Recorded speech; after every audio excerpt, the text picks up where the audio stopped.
That what? Well, how the fuck am I supposed to know? None of Who That this is no. who would have thought? Who would have fucking thunk it? who would have thought? Not Well, hey, me. not me. That's crazy, bro. You can't just drop a bomb right before we fucking go live. Right Well, as bro, he I drops the am. bomb and we all press live. That's how people know, dude. The green room is where it's at. If they He think the dropped the fucking bomb. podcast, if they think the podcast is fucking nuts, that green room is batshit crazy, dude. That's Shit we fucking saying funny. there. Oh my god, guys, What's up, boys? What's up, fellas? Listen, We gotta act like we weren't just talking for 20 minutes.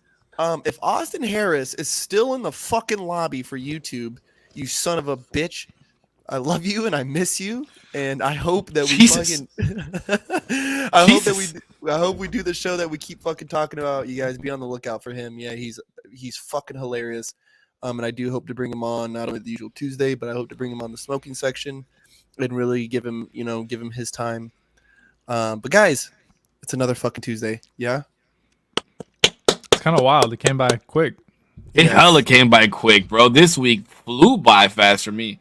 It did. You know what I think it was is because I didn't have Peanut over the weekend. He was in Ohio, and I think like I went out, which I never do. So I think that like expedited the process. I actually went to work every single day last week. Good job. Good job. Good job. Which no, actually I didn't. I'm lying. I missed Thursday because it was Peanut's first day of school. Oh, that's true. Didn't you miss the day after that too? No, I didn't. Motherfucker, I was there Friday and Saturday. Don't do me like that. I thought you had missed 2 days in a row. No. No, genuinely, that was not even a. I will actually be present for Elijah's first day of kindergarten, and I'm really let's excited go. about that. Hell That's yeah. so important.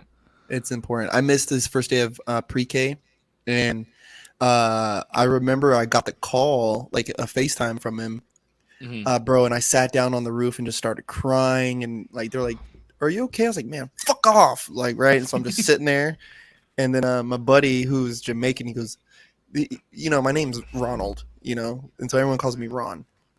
He goes, he calls me Big Run. Jamaican Hey, is big run. Big Run. Bigs. I was like, "What, Shane?" He goes, "It's powerful, bruh." And I looked up at him. I mean, I'm talking about eyes full of tears. He goes, "It's powerful, bruh." Like, it is. And like, nope, nothing else was said. I was like, it is. You know what I mean? And it was just like those moments being with your kids or with your family, just those moments, first days of school, graduations and shit. It's powerful, man. That's the shit that gets you through it. You know what I mean? And I wasn't that only shit breaks me down. bro. I mean, it's not only like, I'm missing it, but I'm like, damn, my little boy's fucking starting school, bro. Like, I See, remember. okay, but that's the thing that fucked me up, and that's why I started crying was because now he's in a place where he's gonna majority of his learning space and the way he learns and the time that he spends is gonna be at this school with these other little snotty nosed motherfuckers, and I don't get to experience any of that. But he does, and that's beautiful. I like picture him running around at recess, playing with these, bouncing balls and fucking running around with these friends, and then like learning and singing songs in the classroom. But I don't get to enjoy any of that. But he does, so that's the beautiful thing about it. Yeah, it's like it's like that weird moment. Like even when like as we grow up, you have best friends, and then you find out that they have another best friend, and you're like, whoa. What the fuck is this? Like I'm your best friend, and Like, so they what? get to experience that, and it's like, whoa, I'm your friend. I'm dad, dude. How dare you have other fucking friends, bro? Who are you? Who are Everybody these knows people? that Damien's my best friend at work. People ask me about him today. Oh, Like, hey, where's Damien? oh, people ask about me. Legend. He's not here today. You made it in the group chat, dog. There we go. All right, I got. Okay, before Punch does the intro, I have a question to ask real fast because I noticed this and I saw it on Instagram and I was like, round of applause for Korpsx because he posted a story of a still image of yourself crying your eyes out last week. Did you get any type of responses or anything to that image, or did anybody watch the show because of that image? I'm not sure, but I have had people reach out, and just kind of like, keep going, keep doing your thing, proud of you. Sylvester shared it and put this long thing on there. And matter of fact, let me read off what I had to send back to him. as you guys know, Sylvester is one of my closest friends, right? And he's like a little brother to me. Um, and he's been through a lot. And he had a battle in Temecula at the playgrounds. I saw Um, that he was there, and I wish he would have hit me up because I would have went to go see it. bro, and he did good, right? Like I made a meme out of this moment that he had. And it's just I'll send it to you guys later. And it's so funny because it's so sly, like you know what I mean? And I hit him up about it and I was just like, bro, like that moment right there. Like, and he's like, yeah, I know exactly what you're talking about. I was like, that moment is what you need to live in, not only on the dance floor, but off of it, man. Like, that is you. That is the most authentic fucking you that I've seen in so long, bro. Like, so long. Um, and That's a lot. we spoke a little bit about the stuff he's been going through and stuff. And I was like, dude, you're a good son, man. Like his mom is pretty much like disabled, right? Lives in pain. He stays at home with her to help take care of her. He helps, you know, by working and all this, that, and the third. And you know, he had a fuck. How can I say this? He's had a lot of different run-ins with trouble, right? Like, and he's owned up to it, right? He's owned up to a lot of this stuff. Some of this stuff me and him had to talk about in length. You know what I'm saying? Like me and him had to sit down and have a conversation. And I told him, like, bro, you and Sylvester, I know you're probably going to end up watching this, so I hope you know I love you. But I spoke with him. I was like, bro, like, you didn't have a dad growing up, and you've fought against that. You are taking care of your mom, and you're fighting against that. Like, your brother has been, you know, that's a whole different can of worms, and you're fighting against that and trying to find your own path, and you're doing well. Like, and not only to be ostracized by our community, to be quoted as a bad man, like you owned up, and to see you step out in the circle lets me know that you're ready to do what you got to do. Like you're not scared of these motherfuckers. You know what I mean? Like it kind of reminds me of like that Bernie Mac stand up when he pops out. He goes, "I ain't scared of you motherfuckers." Like you know what I mean? And people Yeah, don't. that was an old. I know exactly which one you're talking about, but he kept repeating that over and over. Yeah, Yeah, I remember that. See, now the thing is, if you watch that whole special, is the comedian right before him had got booed off stage. So he's going up there like, man, I ain't scared of you. Like I'm about to come here and do what I gotta do. I ain't scared of you. Like you're gonna laugh, you're not gonna laugh, but I'm about to do my act, bro. And here you go. And we're dog. At the moment, we didn't know, but later on, we realized this was greatness. This was burning fucking Mac, bro. And so I was like, bro, like you've battled and here you are. And in that moment, that's what I want you to live in. Remember who you are. Right? Like you sometimes, and I've been saying this a lot to myself lately, is that sometimes we got to reintroduce ourselves to ourselves, because at times we have to fall back in love with the stranger of who we once were, right? Before all these other things got placed on us, before the mistakes and this and that, the ups and the downs, just remember who the fuck you are. But I'll say this for the life, and I said this to him. I said, I love you. You matter. You're valued and you're understood. You can be you here with us, with me, my brother, because you're mine, my family. Thank you for being alive. And thank you for your life, because you've saved mine more times than I can count. And I genuinely mean that to him. And Sly, when you hear this, I hope you know I love you, bro. So big ups to Twin Corpse, man. Hey, big ups, Big ups. All right, we 10 minutes in, baby. I need you to hit me with this intro so we can start poking and prodding at this young buck right here. So it is the usual Tuesday podcast with your lovely host, Korpsx. Yeah, and I am also accompanied today by the wonderful and powerful and amazing Save One of Save Oneer Gaming, and today's topic, and also our other co-host, 0%, Mr. Damien himself. You guys, episode I thought he 21. was gonna make a loud noise or something because he was like, guys, it's episode 21. I like this number, and I like that it fell on Daniel's turn. So as people may know who follow the show, and if you don't, we've been taking some time to kind of do like a little check-in with each other. But it was also Damien's idea to do little background stories, kind of get a preface, prelude to, or a what was it? Prequel Like to who we prologue? are. A prologue, big words. I like this.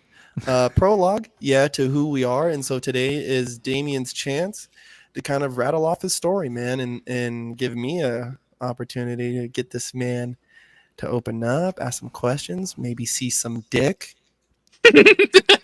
You got me off guard with that. You got me off guard with that. I should have fucking knew that one was coming. I should have known that one was coming. I've asked every week, and it's been 20, at least 21. 20. Wait, do you got the Rugrat shorts on tonight? No, I got some Adidas. I got some Adidas with a Nike sweater, huh? I'm telling you, I'm bound to no brand. Damien is a walking human resource violation with those shorts. I'm telling you. And the mid Jordan 1s. And the Adidas socks. Were you wearing Adidas socks with the Jordans? No. No, I don't think so. I don't think so. That is foul, and I'm judging you. I'm sock checking you next time. Nobody would ever know. I got no shows on though. Only no shows. Fuck high socks. What? Oh my god, that's ridiculous. What is wrong with you? No, it's not. It's the higher way. the socks, the downer the foo. That's facts. But wait, hold on. Let's start with this problem here. Are you serious? You only wear ankle socks? I have pairs of high socks, but I never wear them ever. Unless it's like a no, not even underpants. Unless it's like a more formal thing. Then I guess I got to throw on some like thin, whatever they're called, like dress socks, whatever. I think ankle socks are the most uncomfortable things in the world. I think vice versa. I think the higher the socks, the more I'm like, get this shit the fuck off of me, please. I don't know. Okay, well, I'm glad that you have a strong stance against high socks. Dude, I don't agree gross. with it, but I enjoy that. Go ahead, Korpsx, take it away, because I'm already disagreeing with this motherfucker. Okay, so Damo, so for people, I'm going to kind of approach this a little bit like I would do not a usual Tuesday, but a smoking section, right, with somebody that I don't know that well. But we've had 21 different conversations, or 20 at least. So first off, how old are you, right? First, and how old were you when you started streaming? The answer is streaming, specifically 24 for both questions.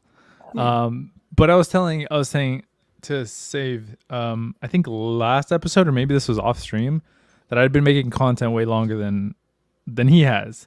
It was my episode. I started making content. If I want to go back and be precise, but I think I was like,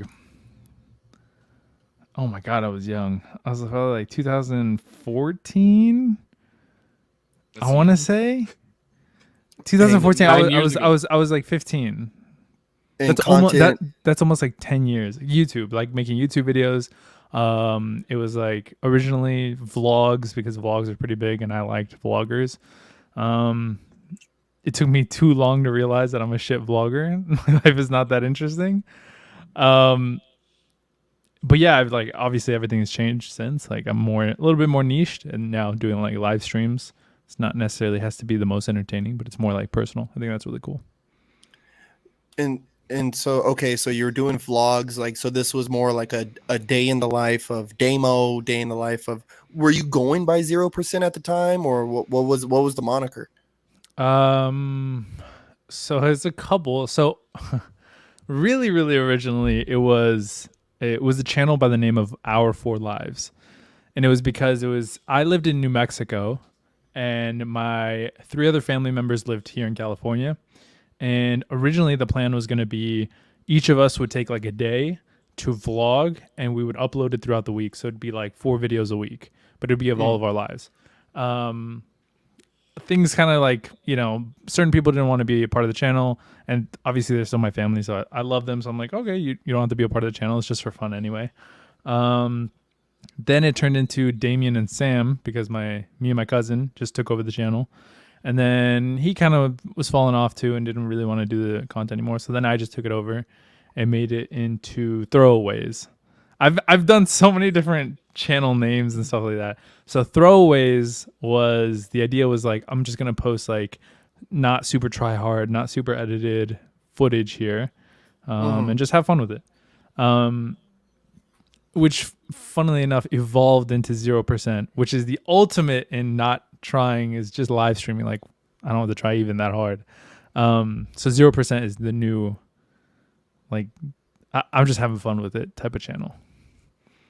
Ooh, so So that kind of. Oh, go yeah, ahead. so Go ahead. off that, so 0% wasn't necessarily like a moniker for yourself, but just the name of your channel, like kind of like what you lived by. Like this is, I'm literally putting zero effort into this. I just want to like enjoy myself, and if people watch, people watch.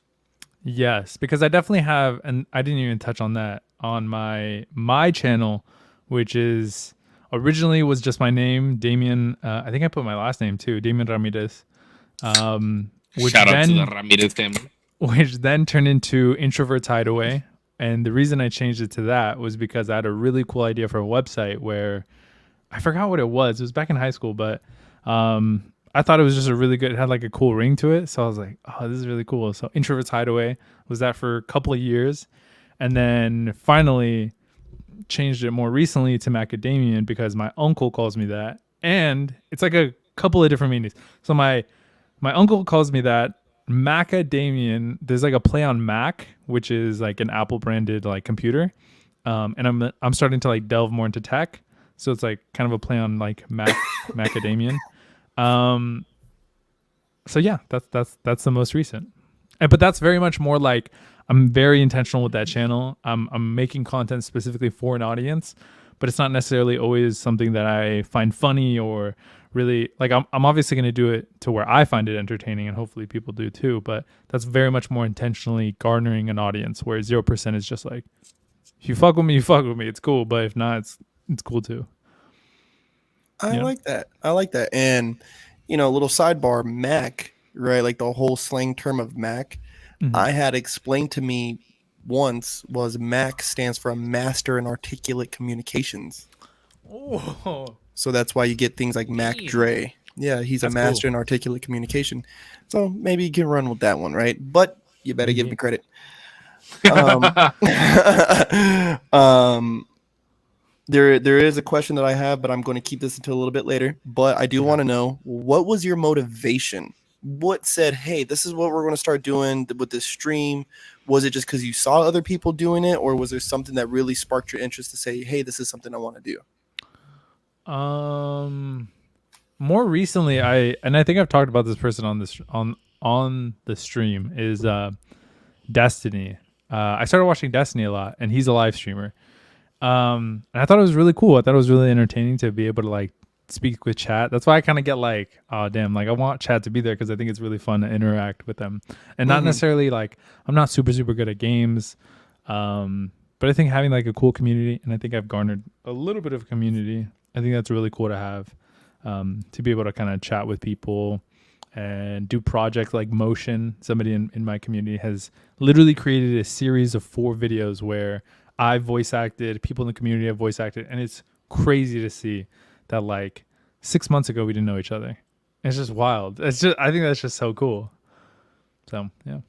Yeah, okay, so let me ask you that because that's one thing that like you and I have different than Corpse does, right? Like we have an online community, whereas his online community isn't as like ours is immediate satisfaction from chat, right? Where as like Corpse, his is more of like comments and DMs and people buying merchandise and things like that. So, do you think that when you make content on your other channel, as opposed to live streaming where here like I watch your live streams, right? Like and even if I don't watch them while you're live, like I'll go back and play your live stream while I'm cleaning my crib or doing something, right? Like uh do you think that the satisfaction level of reading chat instantly as opposed to seeing your views go up on a pre-recorded video and reading comments and seeing how many likes you got is more like which one is more satisfying to you? And I know they're satisfying in different ways, right? Because the content is different. But what do you get, what like what tickles your berries more? Is it like reading chat or is it seeing how many views, because this is a community that you are more in touch with, right? The chat is more like more knows what's going on in your day to day for the most part, or continues to come back due to the content that you have and the community that's built around, or the other people that are in your chat as well. So, what do you think? What do you think the more of the satisfaction comes from? Are you saying like in between like my videos and my live streams? Which Correct. one? They're definitely different. Like it's definitely I get a lot of satisfaction when people are actually watching live, when they're like interacting with chat, or I can interact with chat. I think that's really cool. But something about like it's really cool putting out a video that people find very information dense, or like they find it very useful. That's why I make those videos on the other channel where it's like more tech related, where I give not only my opinion but like what I think is important about a piece of tech. And I've done that. It's been like fairly recent and sparse, but I've seen some obviously like some success in that, and I think it's really cool when I think there's been just people being like, oh, I love the battery life on this, and oh, I love how you explain this or that, really entertaining, whatever it may be. But I really like the fact that like people get something from that video instead of just like, I'm putting this up for me. It's very like intentional. I put it together and you get something from it, which makes me really excited. Live gets me really excited though, just because it's like you're there, we're here together, like we're just vibing. It's cool. I think that's really cool. Unedited, right? It's like unedited, spur of the moment. Anything could happen, and you never know what the fuck could happen. Yeah, and I could just play off of whatever you just said. Like you roast me, I'm gonna be like, well, your fucking profile picture looks like a fucking, I don't know, it was taken on an Android. I don't know.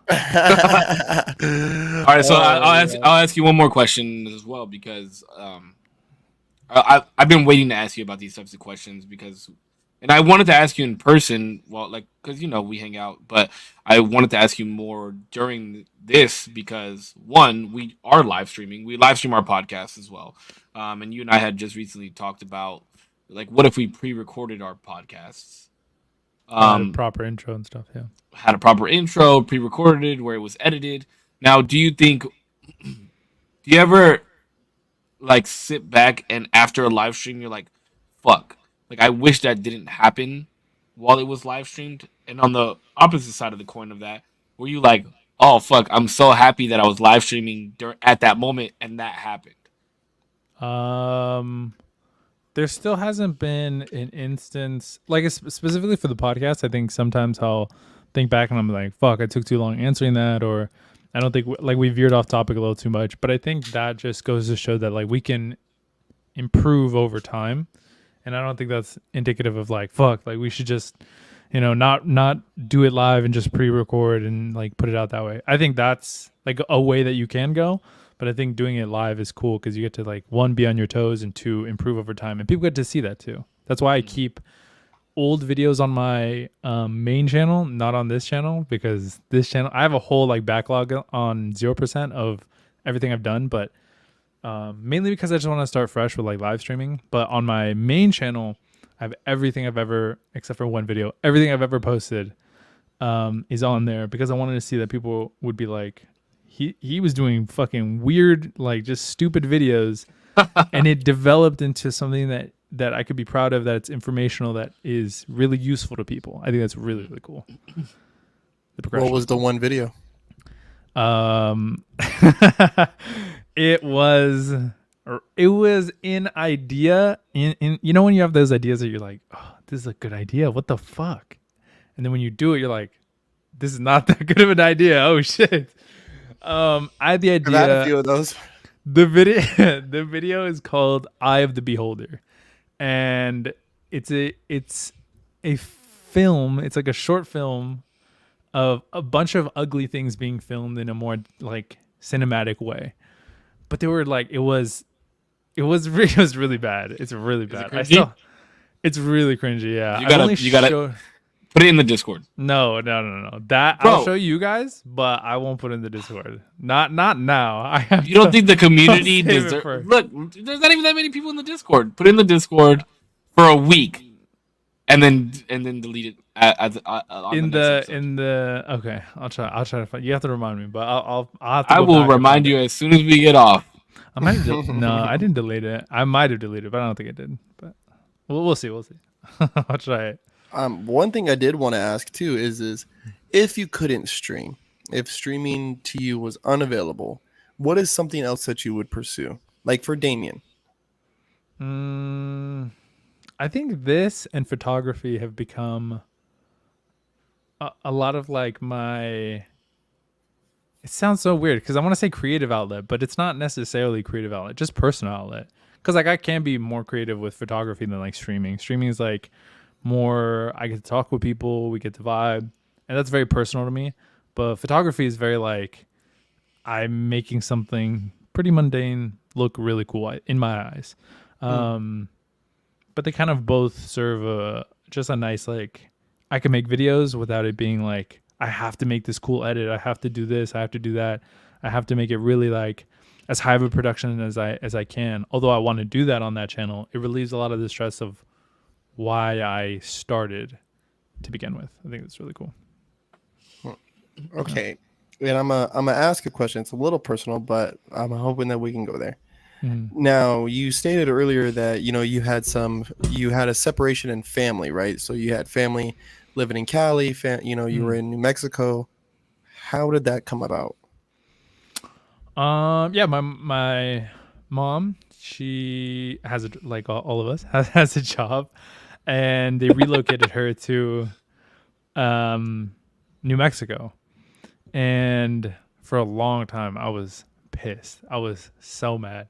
My whole family's here, at least my dad's side. Like, and I'm very close to my dad's side. And it's so funny to be like, oh, it sucks, and like I was mopey for like I want to say like 8 months. I was just like, bro, why the fuck are we here? It's hot. It's annoying. It's all sand. There's 2 malls in this place, and a fucking broke down amusement park that's trying to be a rip off fucking I don't even know like not even a it's like a discount Disneyland. Um. So yeah, I was pretty salty, but I mean, the older I got, the more I was like, well, I'm here. What am I going to do? Eventually, I can move back to California if I really want to.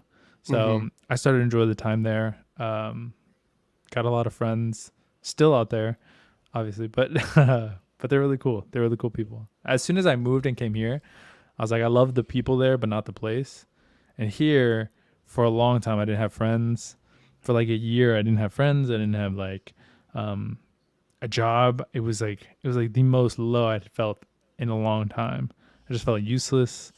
I felt just dumb. Like, why did I leave? So it was funny to see that flip, when I left. Would you attribute um, some of the move and how? Because I mean, you were how old when you guys moved? I don't know how old I was. I was in sixth grade, going to sixth grade. Okay. It's pretty. So would you attribute some of that move to the way that you see friendships and stuff? Because I know when we spoke before, like, you have a very peculiar way of how you admit people into your levels of friendships, right? And so would you attribute some of that to the move, like the sudden, pack it up move, we got to go, like you're in this shit fucking place and it's like, oh my God, everyone who I've known up until this point in Cali, because that's kind of what like the vibe that I'm getting. Would you attribute it to that? Mm, I don't know. I've never really thought about it, but I don't think so. I don't think I was more reserved going from here to there. Mm-hmm. I think I was probably a little bit more. I don't know actually. But I don't think I was more reserved here to there. Um, yeah, I think for the most part I tried to like do my best in school in terms of like making friends. I don't think I was super try hard. I wasn't like be my best friend, but I was just I was in school, fuck it, whatever. And then eventually I like one of my longtime friends, Alex, we met in elementary school and we've been friends ever since. And we kind of just, fucked with each other. And then Jose, me and him watched Adventure Time. That's what we clicked on. That shit is still fucking this one of the sickest shows I've ever seen. But yeah. But I don't think so. I think it was pretty normal. Like it was a move, and then I was kind of mad, and then I made friends, and I was like, oh, this is pretty chill. Well, I think what Corpse is trying to say is the opposite of that. Moving from New Mexico back to California. Oh, did I misunderstand? I think so, but Okay, my it's bad. okay. I think what he's Maybe. asking is because you were so jaded, and when you came back and you said that you didn't have friends for like a year, and that's kind of where maybe you got the introvertedness, and then also you've told a story to us about the dog that you had to leave behind and how detrimental that was to your mental for a little while. I think what he's asking is when you moved back home to California, do you think that your view of friendships changed at that point because it was like, oh well, if I could just pack up and leave my friends behind, and I don't ever want it to get to that point again where I have to just leave No. everybody behind. No, well, what was kind of funny is that I did try. So I left here in elementary, um, and going to New Mexico, I obviously was there until all the way up until I graduated high school. When I came back, I had nobody here. So what I tried to do was like reach out to people that I knew in like sixth grade. And we had already like kind of followed each other. Like as soon as we got social media, I was like, bro, I could finally text XYZ, who I used to know in sixth grade, like see how they're doing, catch up and stuff like that. So followed a lot of them on like Facebook at the time, now Instagram, and then just kind of followed them. So when I got back, it was more like, oh, I might have these people I can like have like a jumping off point to get more friends, have them as like kind of like a, you're my friend now, like I'm not alone, we're chill. Um, People change over time probably. I mean, like they just weren't they didn't reciprocate, didn't want to like hang out. So, and that's fine, except for one person, absolute legend. Her name is Jasmine, and we like kicked it, and it was awkward at first, and then we got real cool. She was a really cool person. Yeah, she was like my first friend back, and that was really really cool. I always appreciate that. Because just from the way I'm even hearing this, right, and maybe something to ponder on, right, but you're, how do I want to say this? It's like you reaching out to them and maybe them not being the people who they once were, right, or them reciprocating that effort, right, to me kind of leads me to believe that because of those experiences, right, has kind of fed into this idea that Damo has of like, I'm gonna kind of keep people at arm's distance, really see what kind of friend that they are, right? Because the younger Damo did reach out, and some people didn't meet that effort in the same token. You know what I mean? Like they didn't meet you at the door. You know what I mean? Where you gave your knocks and they answer. You know what I mean? Especially coming up in an era of social media where you add a friend, you like a friend, you message a friend, and then to reach that point, you know what I mean, and it not really be answered. You know, I don't know what other word I could use for that, or be received. Kind of has that starting point of a person who would say, you know what, I'm gonna really fill this out. I'm gonna make sure I'm gonna vet them properly before I consider them an actual friend, which is no problem, right? Because I've moved coast to coast, and I've seen that myself, and for me, that is what's made it hard for me to be friends with people. You know what I mean? Because they're not always Yeah. who they seem to be. Yeah, I think that's fair. Maybe, I mean, maybe it's definitely played in a bigger role than I had maybe originally given it credit for, but I don't know. I think one of the biggest things, I feel like I always give people chances, like in terms of like wanting to be friends. But yeah, I definitely want to feel it out. Like, bro, I'm not gonna, be chatting with you a bunch and then like feeling like we could be really cool, and then like, yo, let's like kick it, let's be cool. And then it's like, I'm busy, like, nah. And it's like, okay, well, we could like reschedule, whatever. And then just like, yeah, like we'll figure it out. It's like, all right then, bro, like like, what do you mean? Like you're booked out for the next month? Like how much time do you need? Like, what do you mean? Like, can we not do it like next week? I don't know. That shit like is I I don't know. It's just kind of like if you don't want to hang out, we don't have to hang out. You don't just say that you don't want to hang out. You know what I mean? Mhm. But do like you the- think? Because this is an interesting topic, and I didn't know that Corpse was going to bring this up, and it's interesting because I have wanted to bring up this conversation again ever since I think it was like within the first 5 episodes that we I think it did was like episode 2, dude. about friendship, right? Like I Yes. don't know, I think it was a little bit later, It but was like maybe it was 5. I think episode it was like 5. 5. Yeah, yeah. Something like I know it was within the first 5 episodes, but Sure. I did want to bring this up again because I think even with our dynamic on screen has changed drastically since the beginning of the since the beginning and the inception of the podcast, right? Like we talk to each other through our group chat, and we Demo sends dumbass TikToks to us about how we should start relationships and this and that. But So cringy. that shit was so funny. I started dying. But it's like has you and I, we have a relationship. We have a relationship within the podcast, right? Like our dynamic is very similar when we speak in person. Even when it's just you and I, we still talk to each other the way that we talk to each other here on the podcast. It might be a little more dramatic here, but like even with your relationship with Putch, right? When you guys did my week for the interview, and you were like, "Oh yeah, I've been texting Korpsx," and I was like, "What the fuck? Y'all been texting behind my back? Like, what the fuck y'all doing?" You know what I mean? Like, is your viewpoint that you discussed within that episode of that podcast about making friends, uh, do you think that it still sits exactly where it was when you discussed it, or do you think with how the dynamic of the three of us has gone, do you think it's slightly changed?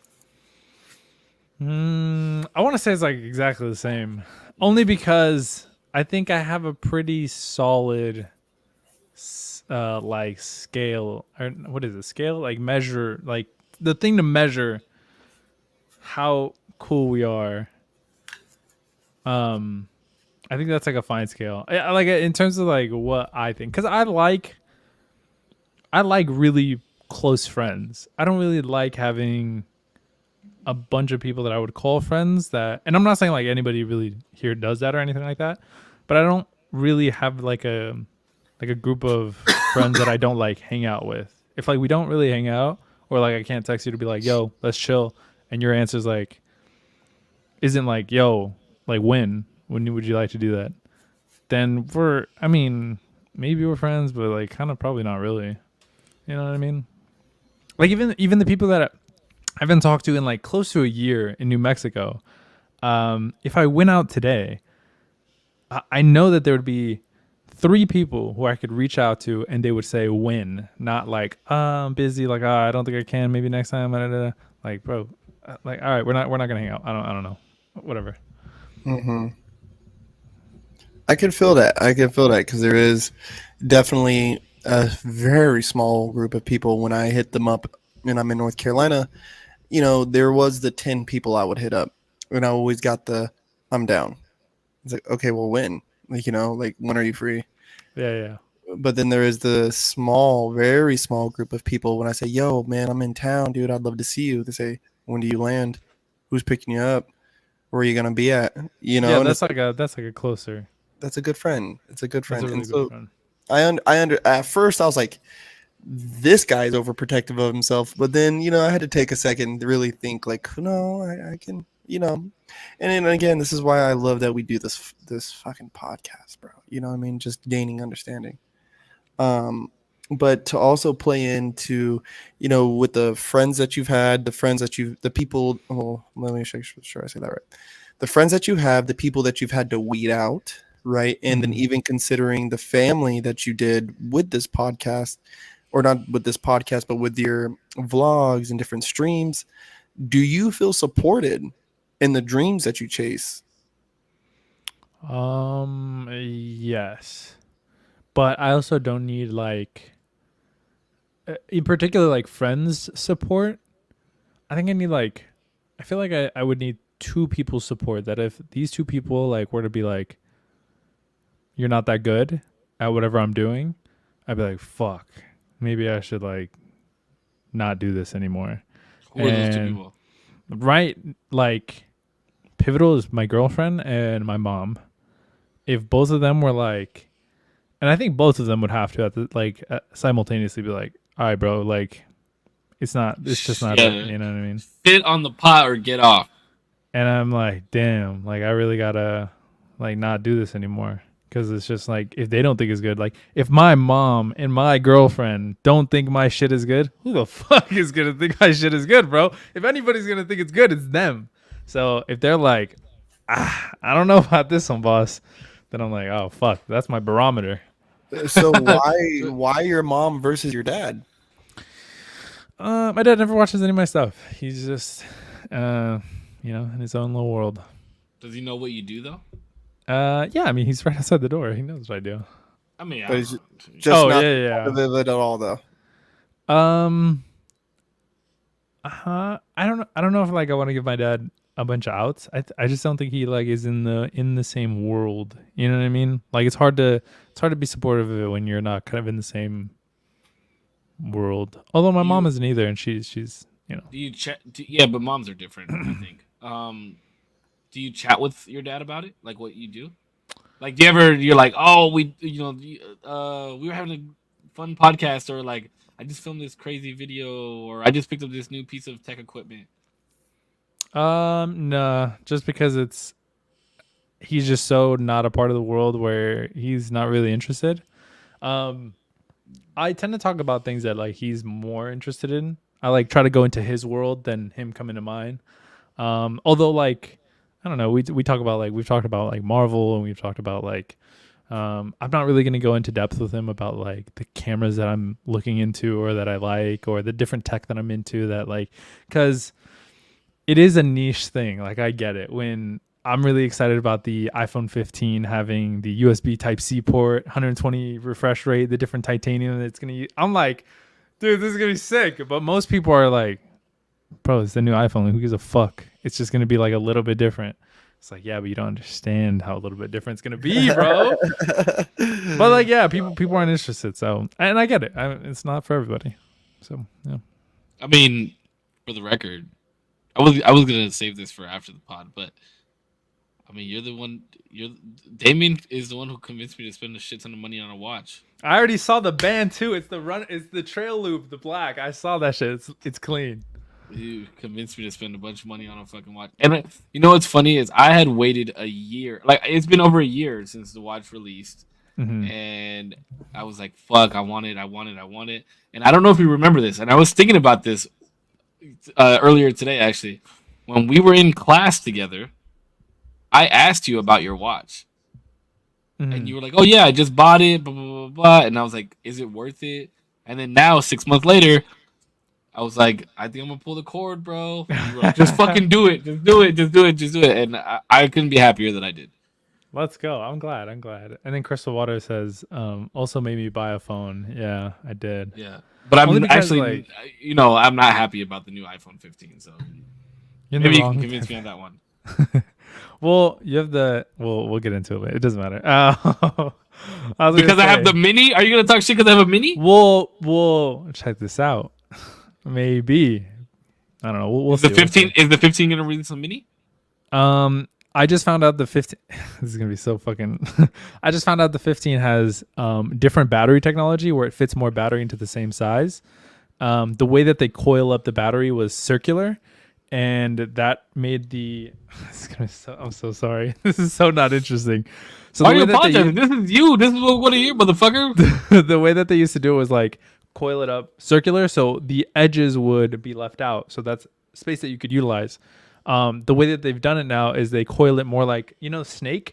You would like, so you're able to do edge to edge. So the same space has more battery. So even if you were to move from the same size phone, let's say they make a 15 mini, you'd have more battery capacity. If you like the battery capacity that you have now.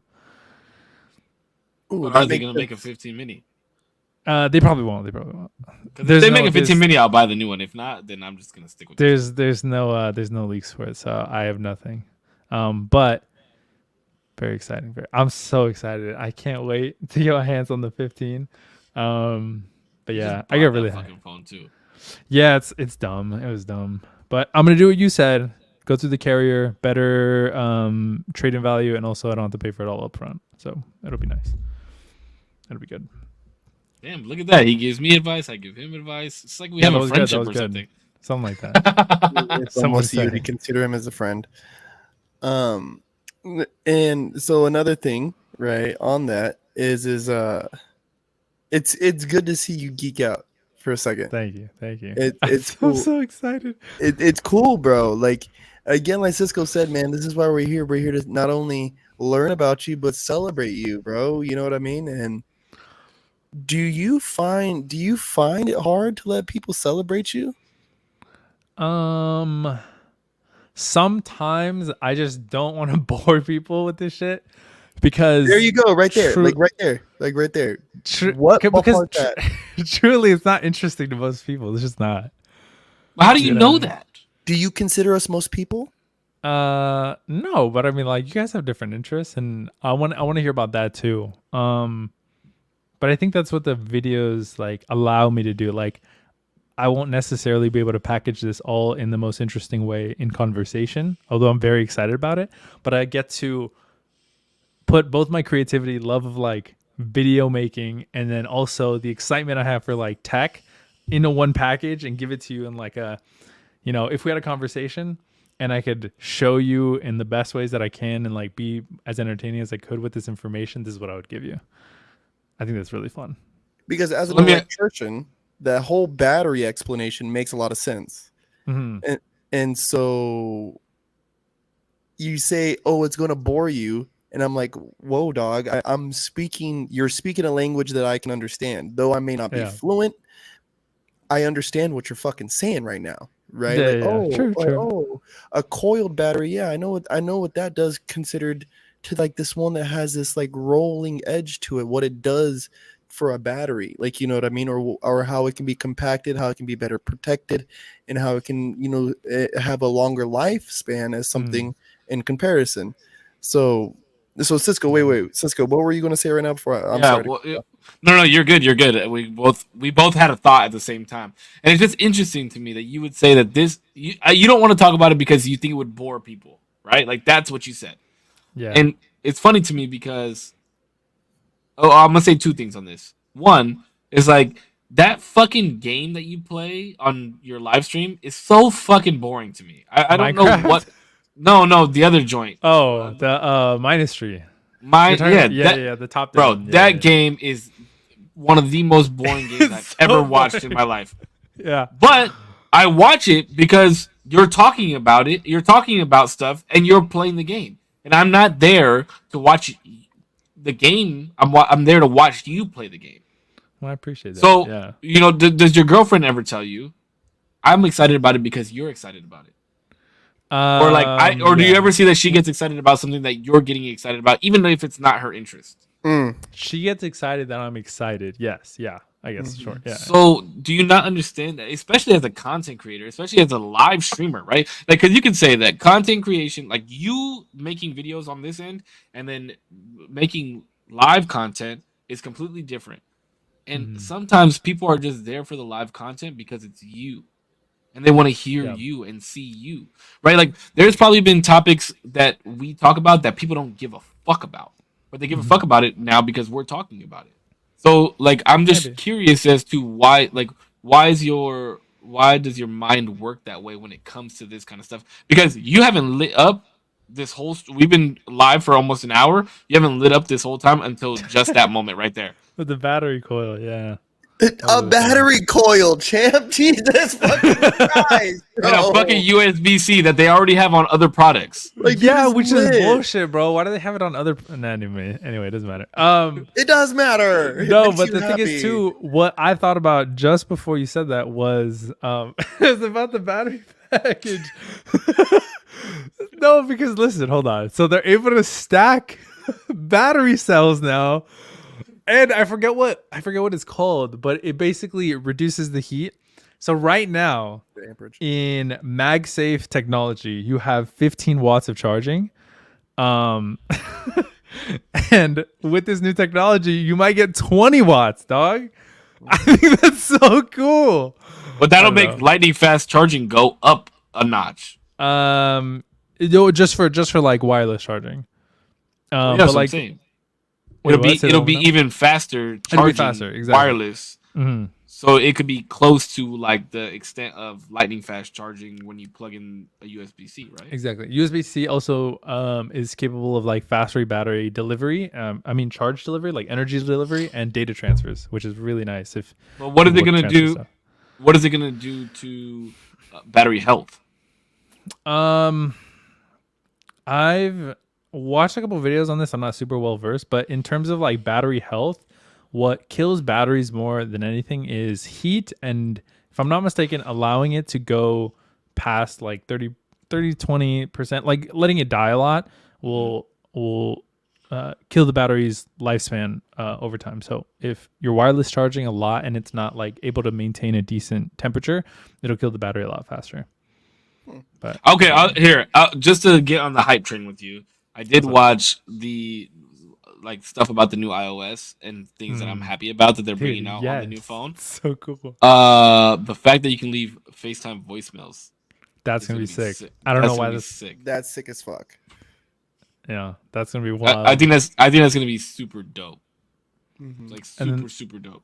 and then they're doing a standby mode where you put your if you're charging your thing on like Oh, MagSafe or whatever yes. sideways, it turns into like a clock and you get to decide the face and stuff. I think that's really cool too because I have no clock next to my bed, so I think that's gonna be really cool.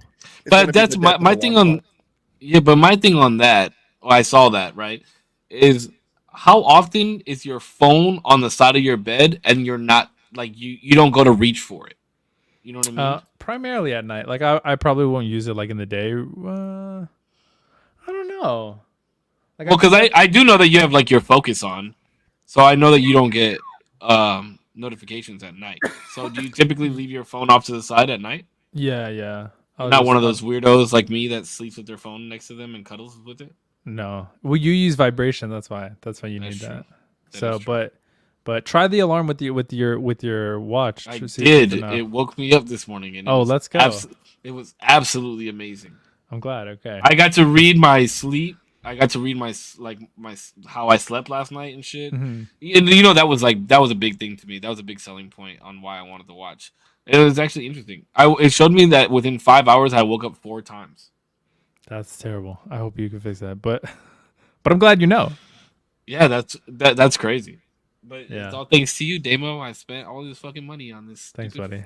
Hopefully it's worth it. Okay. Apple sponsor this man. Don't sponsor fucking anybody. bro.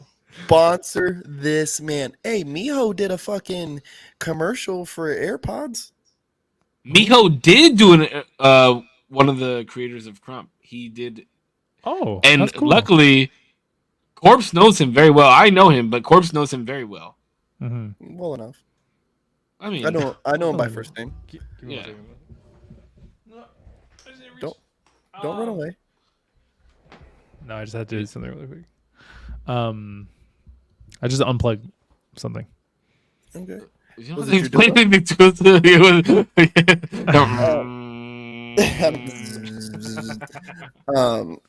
So another thing, something to kind of pivot, and I really do hate to pivot off the tech conversation because it's something I hope we can circle back to with you because you do really Oh, light up. Thank you. Yeah. But Wherever- how because this also, I mean, this kind of dives into this a little bit though, because it's very authentic to you, and I have noticed through some of the videos I've had a chance to watch of you, and you do like you're explaining of different pieces of tech that you own, everything from laptop bags to this charging kit to that to this to that. that was a good TikTok, by the way. I love Thanks, seeing it, bro. I love seeing that, right? And not only have you felt supported, in this podcast to be your authentic self, but how have you felt doing this podcast, man? I don't think I've ever asked you like, hey, bro, how do you feel doing the show with us? And I won't even say Cisco because you guys have a particular relationship, right? But with me, right? How have you felt doing this podcast? Do you feel like you're able to be your authentic self? Like, how does Mhm. the usual Tuesday ring to you?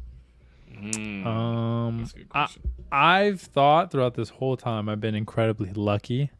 It's probably one of the only, like the best word that comes to mind.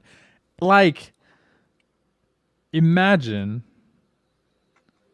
me and Cisco get a job, and mind you, this job isn't close to my house. So we get a job, we meet each other, and then we find out Jordan, that we love you, both brother. do content, and then through some lucky chance, not lucky chance, but I followed him. But through some lucky chance, I was available at the time, and I saw your guys' podcast, and I thought it was interesting enough, and dropped in on an interesting point to where you guys were talking about masonry, or yeah, and I found it really interesting. Wanted to talk to you, but didn't want to like just be you and me because I've never done like a interview or like podcast sort of thing really with anybody else.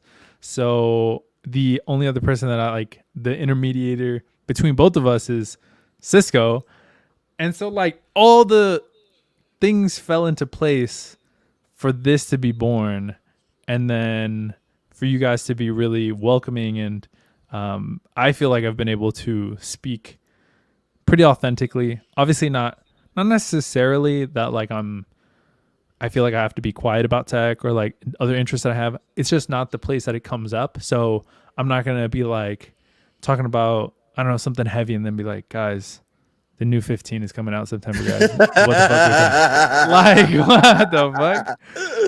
By the way, Could you By the way, imagine? yeah. We're like halfway into a debate about marriage, and he's like, "Yo, did you see that the USB-C on this bitch?" Dude. But like, you know, but I think because I think I have and somebody at work said this, that I'm a lot more mature than like they thought. I have this weird dynamic where people think maybe I'm not as mature. Like I get that, I feel like I get that quite often. Um but I get to express myself in more of like a philosophical or like more of my opinion on ethics, or my opinion on the world right now, or you know, whatever the topic may be, in more of like a really cool, authentic way. I never feel like you guys are going to judge, and I hope you never feel like I'm going to judge either of you. And it's all love. Like Cisco always says, it's all love at the end of the day. We understand that we're coming from different places, but it's cool. We're chill. Yeah, I think. No, I think that everything that you said is absolutely true. Like, it's kind of weird how it all just fell the right way. Because we did talk about content creation like very early on in meeting each other. And Mm-hmm. I was like, "Oh, you stream?" I think because you and another coworker were talking about streaming, and I was like, "Oh, you guys do live streaming?" Mm-hmm. And I was like, "Oh, I do live streaming too. What do you play?" And you're like, "Oh, I play a little bit of Fortnite." And I was like, "Oh, that's whack." No, I'm just kidding. Yeah. And what's crazy is I had just started. I think I've been live streaming for like 7 months, 8 months, something like that, 9 months maybe. So I like just started like kind of like, oh, I'm gonna stream a little bit. So it wasn't even like a big thing. I was more doing YouTube videos. Do you feel like your background with just chatting, live streaming, helps you with being able to chat like in the podcast realm of things? Mm, no, I think my ability. No, my I feel like that ability comes from the extensive time I've been on YouTube. I'm just super comfortable in front of a camera at this point. Like it's just what is around at this point. It's not like a thing I turn on. It's just like a mode I go into, if that makes sense. Of just like, I know I'm in front of a camera. We're gonna do our little thing. It's gonna be fun, and there's no pressure at all. But obviously, early on, it was very like awkward and weird. If I didn't go through that, then I probably would have been some dipshit like on the podcast. Do you find it funny when you get somebody like your dad or like your girlfriend or somebody that is like kind of like scared of the Yeah, camera? You're I think like it's really they're funny. like they're like, "Oh, I don't want to be in front of the camera," and you're just like why? Like why? It's not gonna It's do anything just to you. It's not gonna bite you. yeah, It's we're just chilling. there. And okay, so on that same side of things, have have you ever streamed with somebody, maybe via something like this video, or they're next to you, and you see that maybe they're doing like a little too much for the camera, or they're acting a certain way because the camera's on? Have you ever noticed that? Like, do you ever see those types of things? So Surprisingly, no. I don't think so. I had my very first like live collab with my cousin who started the original channel with the Our Four Lives and the Damien and Sam. We did like a whole soda tier list where we genuinely bought all the sodas that we were gonna do the tier list. That shit was fucking horrible. The worst idea. It was really fun. It was really great, but our stomachs were obliviated after that I fucking watched that. after I that watched it. episode.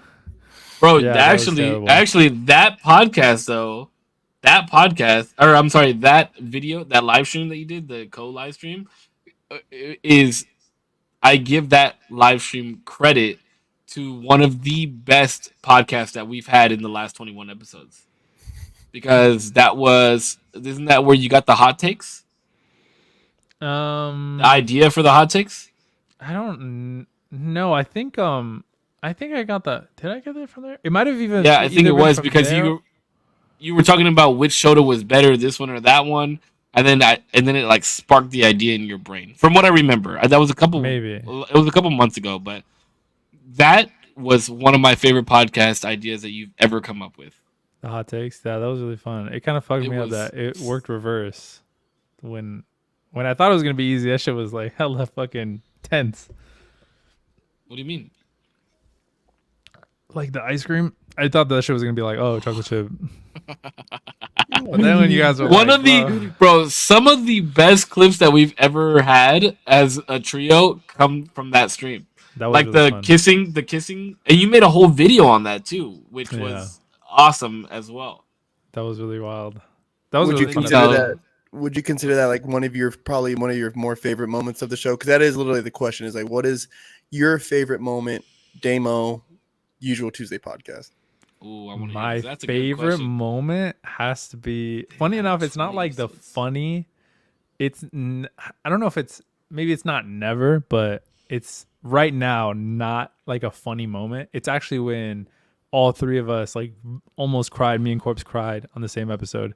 That was my favorite episode, just because it was so real.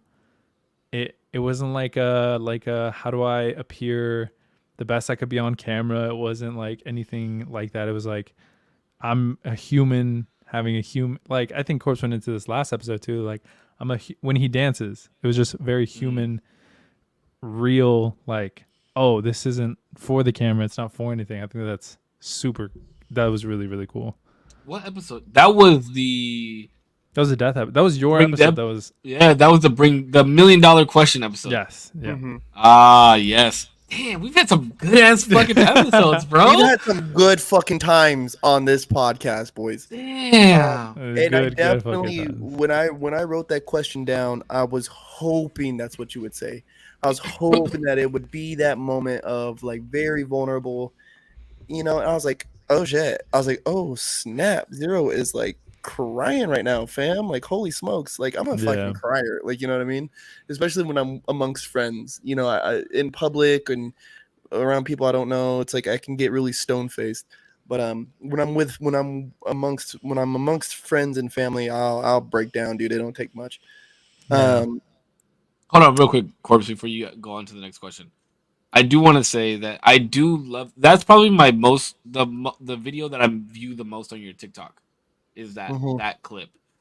You did a very good job at editing like the ending where it was like you stop talking and then it just was a long pause and the video just blacks out. Mm. But every time I watch that video, my favorite thing about it is that you like try to stop for a second and you like apologize. You're like I'm sorry or something, and one of us is like it's okay or something, and Yeah. then you just like what you say is just so real, and you could see it in your face. You know, like you weren't acting, you weren't putting out content. You like you said, it was just a very vulnerable moment, and I think that you do a good job at bringing that type of vibe to the podcast. You know what I mean? Like you and Corpse do a very good job. You guys ain't gonna get me to cry on the podcast, but you and Corpse do a very.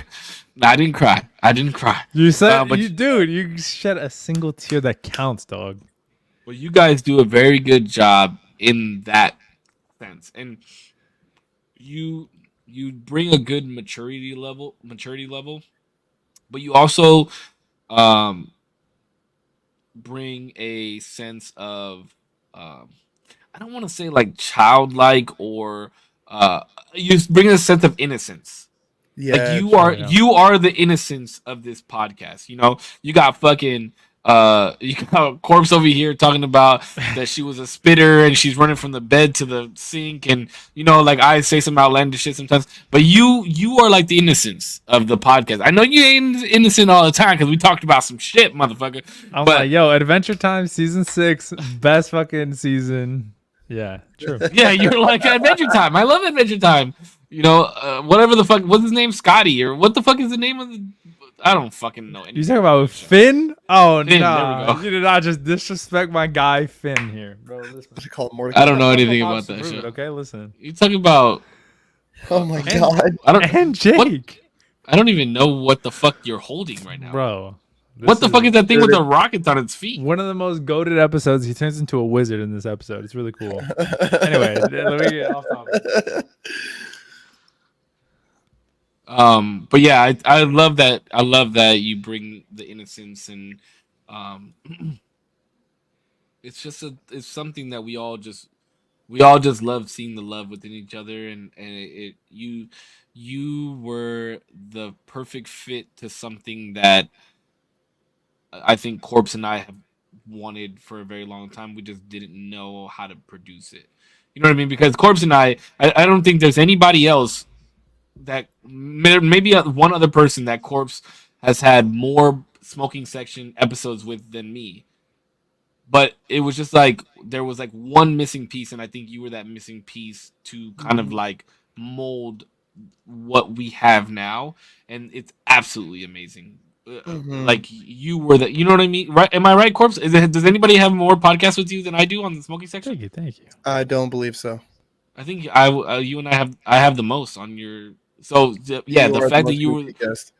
yeah. So the fact that you created this to where it's like, yeah, let's do this every Tuesday and let's talk about and take turns and you know, I don't know, bro. Like you make this podcast a, what it is, honestly, in my opinion. Absolutely. I can attribute a lot of the success to it's the salt to the pepper, the sweet to the sour. You gotta have, and innocence is a great word, right? And it definitely plays into what I want to what I want to say here. But the vulnerability that you show is definitely like I'm watching, one of my little brother, like one of the boys, one of my guys, the little brothers, what I mean, like watching them go through their own shit, and it's like they come to me with it, and I have to be big bro, but you also speak in a way, and they speak in a way too, where it's like, I listen because there's things to be learned from the younger generation. They have Mm. fresher eyes.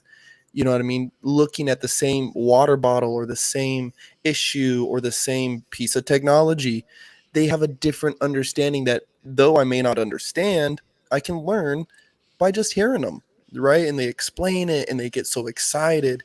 And so sometimes I have to decipher, I have to thin out the fucking excitement and be like, bro, I just need the information. But the excitement allows me to understand, like, oh, they're knowledgeable, they like it, so there's going to be a lot of stuff coming towards me, and it's just good to hear it, right? Mm-hmm. So I do want to say, because me and Cisco are older, right? I think that we've spent so much time going through certain thoughts and certain emotions and certain things, right? So our vulnerability level may seem a little different. What keeps you from being vulnerable about talking about who? Your ex. Damn, What, you just dropped a bomb like that. what Hold on, keeps hold on, me? hold on. I I was, wasn't I, ready was, for that. I was gonna say who because I was like, Baltimore? Is that what you're talking Damn. but she can't take my name, No, no, dog. no, no, I no. don't like her like that, bro. So Damn, my man dropped a bomb before we went live and then just dropped a bomb right there. How are you What gonna That give was this like, man his that was flowers and then light wild. him on fire? Well, no, because it's, I guess to also back that question is it, are you more cautious about showing that side of you, or is there a part of you that's kind of protecting her integrity?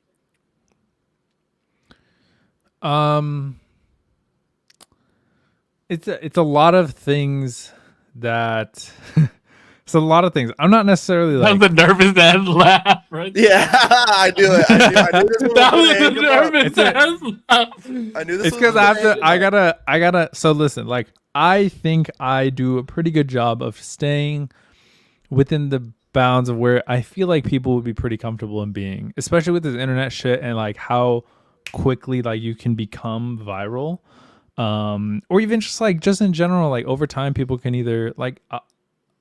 Let me hold on. I wanna do this for a living, right? I want to make that very clear. With that comes a level of notoriety that I understand. Like I know people are going to be able to look back at these live streams and stuff like that. There's a level of privacy that I want to keep when it comes to the people around me, and even people who used to be around me who are no longer there. If I feel like I can't really reach out and like talk to you about things in my life now, you probably don't really want to be mentioned in the stories or opinions when you can't really defend yourself, or where you feel like I might have gotten the story wrong. In that specific instance, there are stories and there are things that like maybe I can get into, and probably like the vagueness. I will say like it just wasn't a healthy relationship in like by all definitions. I will say like I think both of us were children. We were in it, we started dating in 8th grade, didn't stop, really ended it in junior year, and it was bad. It was just like obviously all relationships have like goods and bads, but it was just like a bad relationship. And so I try to be in the vagueness just because, you know, she's not here to defend herself. I don't really want to like talk shit on her name. It's just, you know, it's just what it is. It is what it is. I learned from it. I hope she learned from it, and we get to just move forward. You know what I mean? In terms of like our life, it's fine. Like it's cool. Okay, so let me piggyback off this since the bomb has already been dropped. Sure. It was going to happen.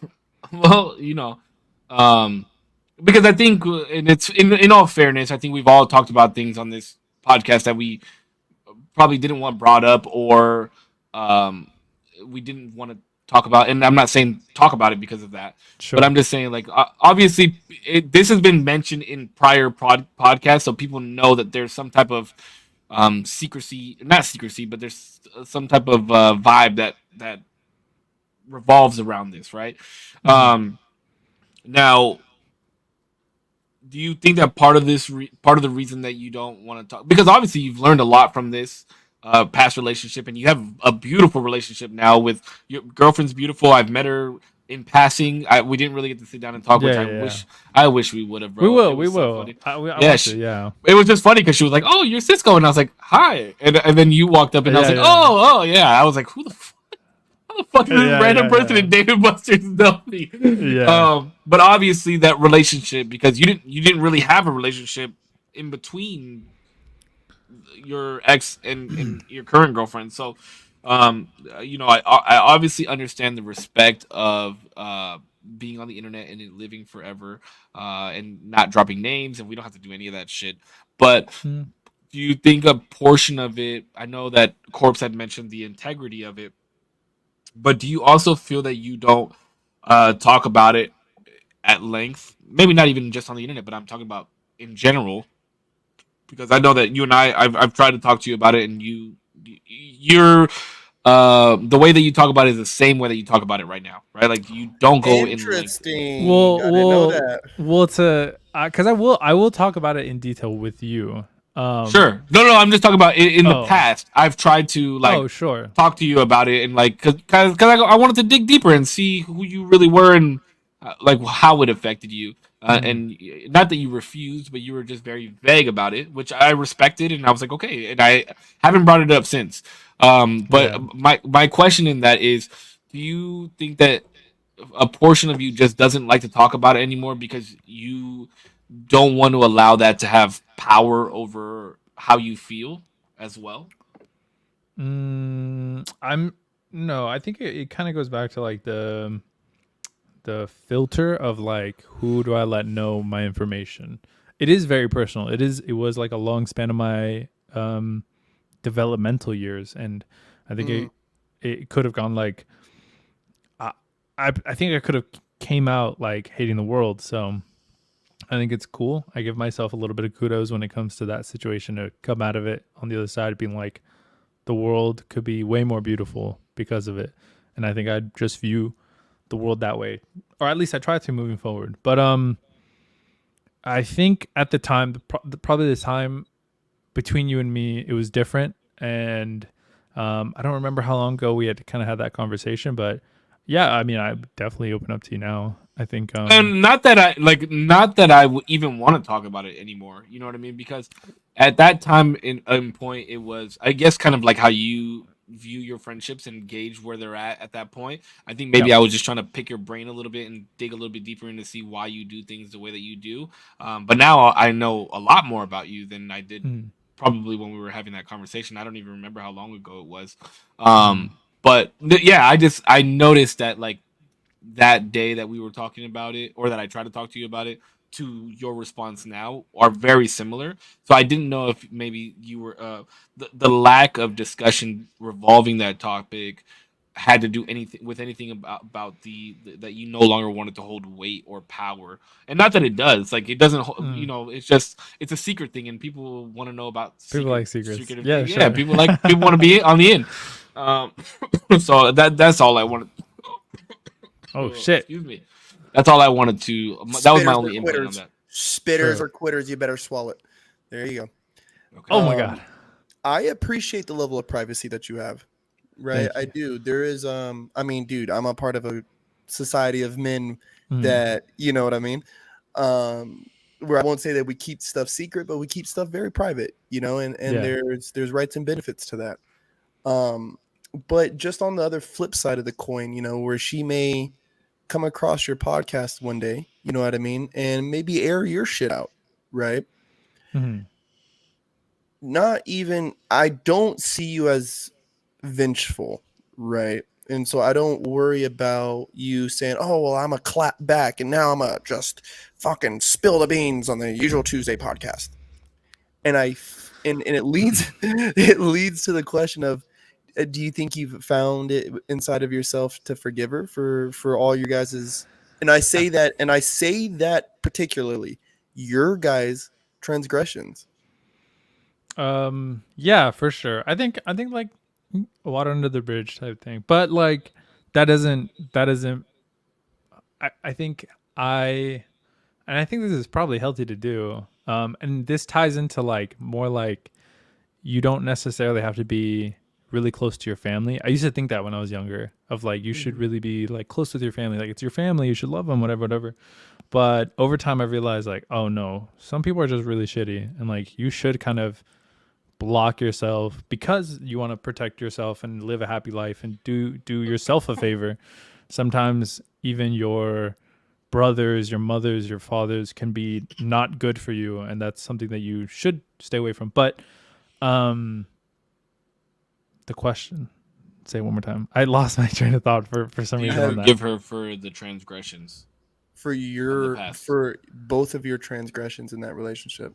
Oh, yeah, I think, excuse me. Because water under the bridge and forgiving them isn't the same thing. Yes. So I think I do. And it's funny because I was single for like 2 years after that relationship.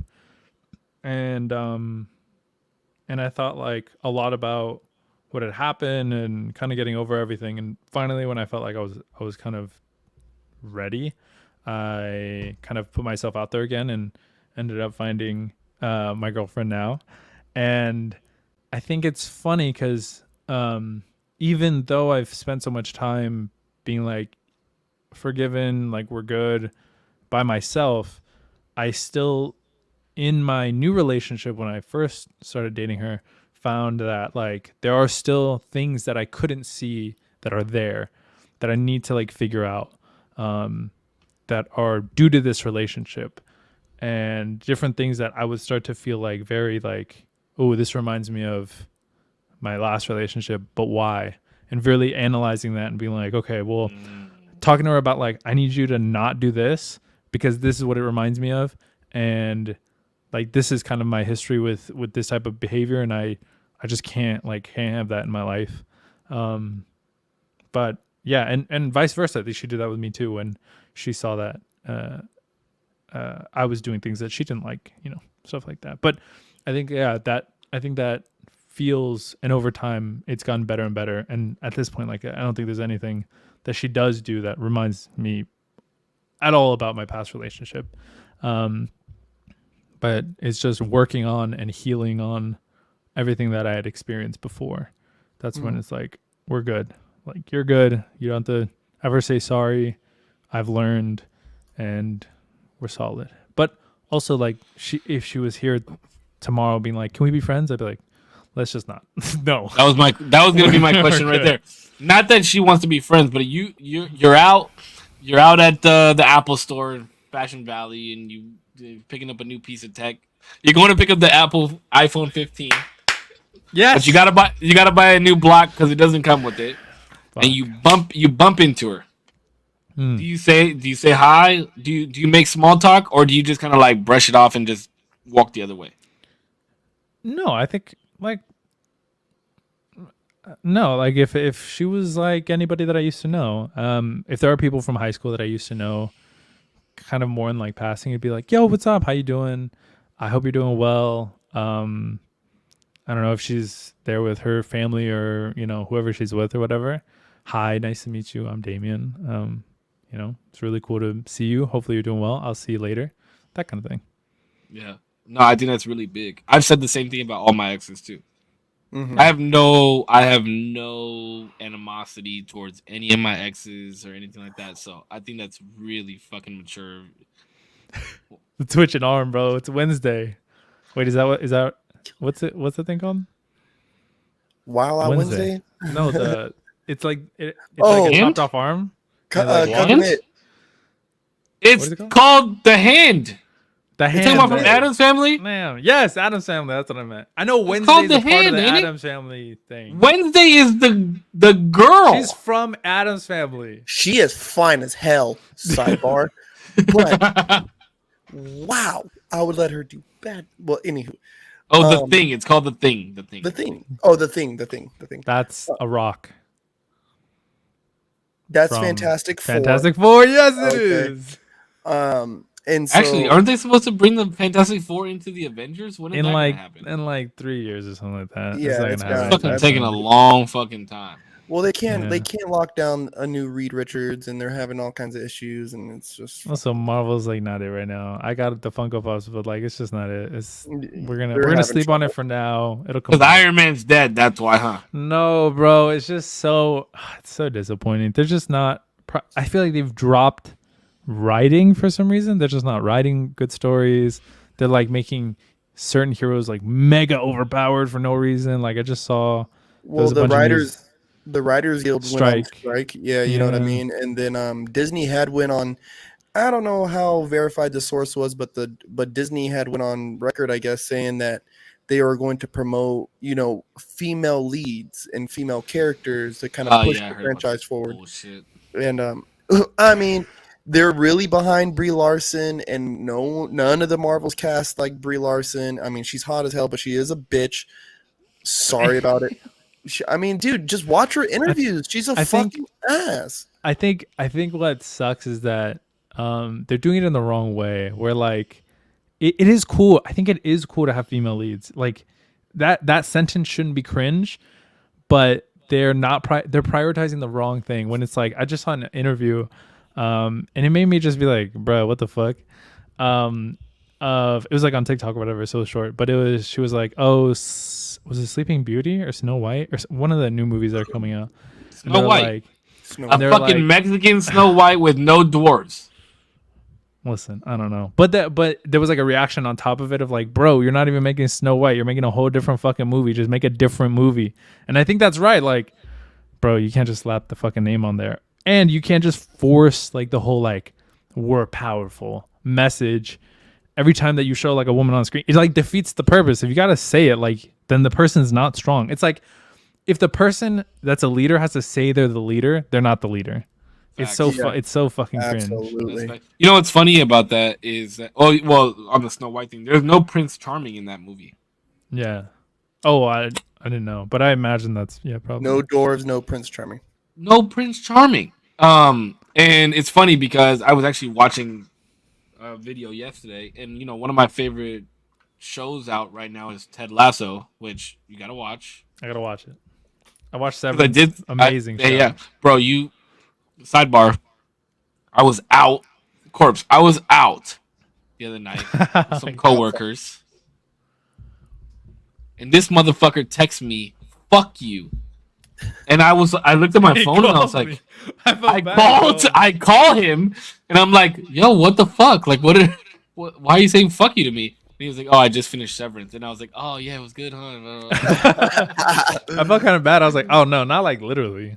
Well, I don't know. I hadn't really talked to you all day, and all you said, "Hey, you let me know, baby." But Corpse gets to go first. Sorry. But yeah, I was watching this video about Ted Lasso and why this guy thought the series was great, and he was ranting and raving about how good it was, and the screenplay and the writing was so good, and the character development, and then he goes, "The one thing that I will say about it is, I wish there was more people of color acting in this show, and for that I will dock it points."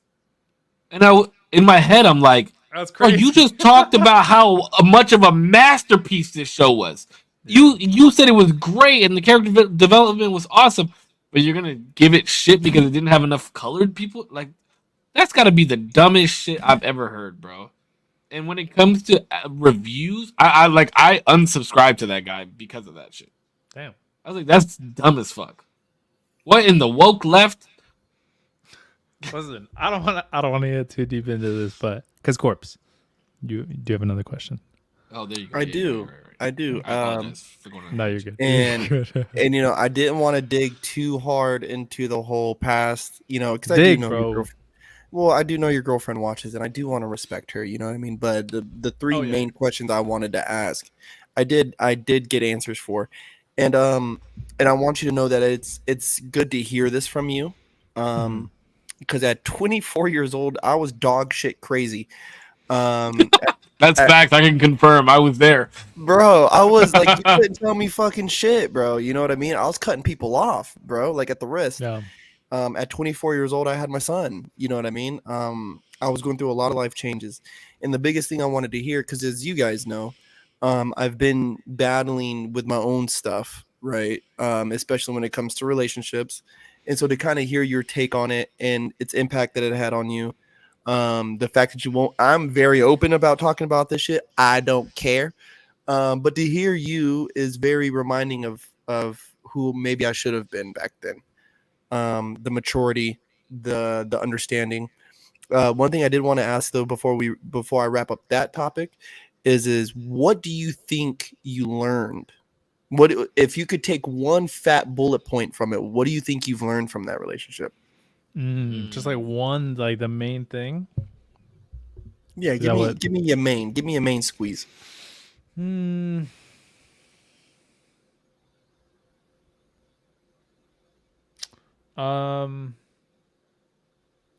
Probably that. It's probably something along the lines of like,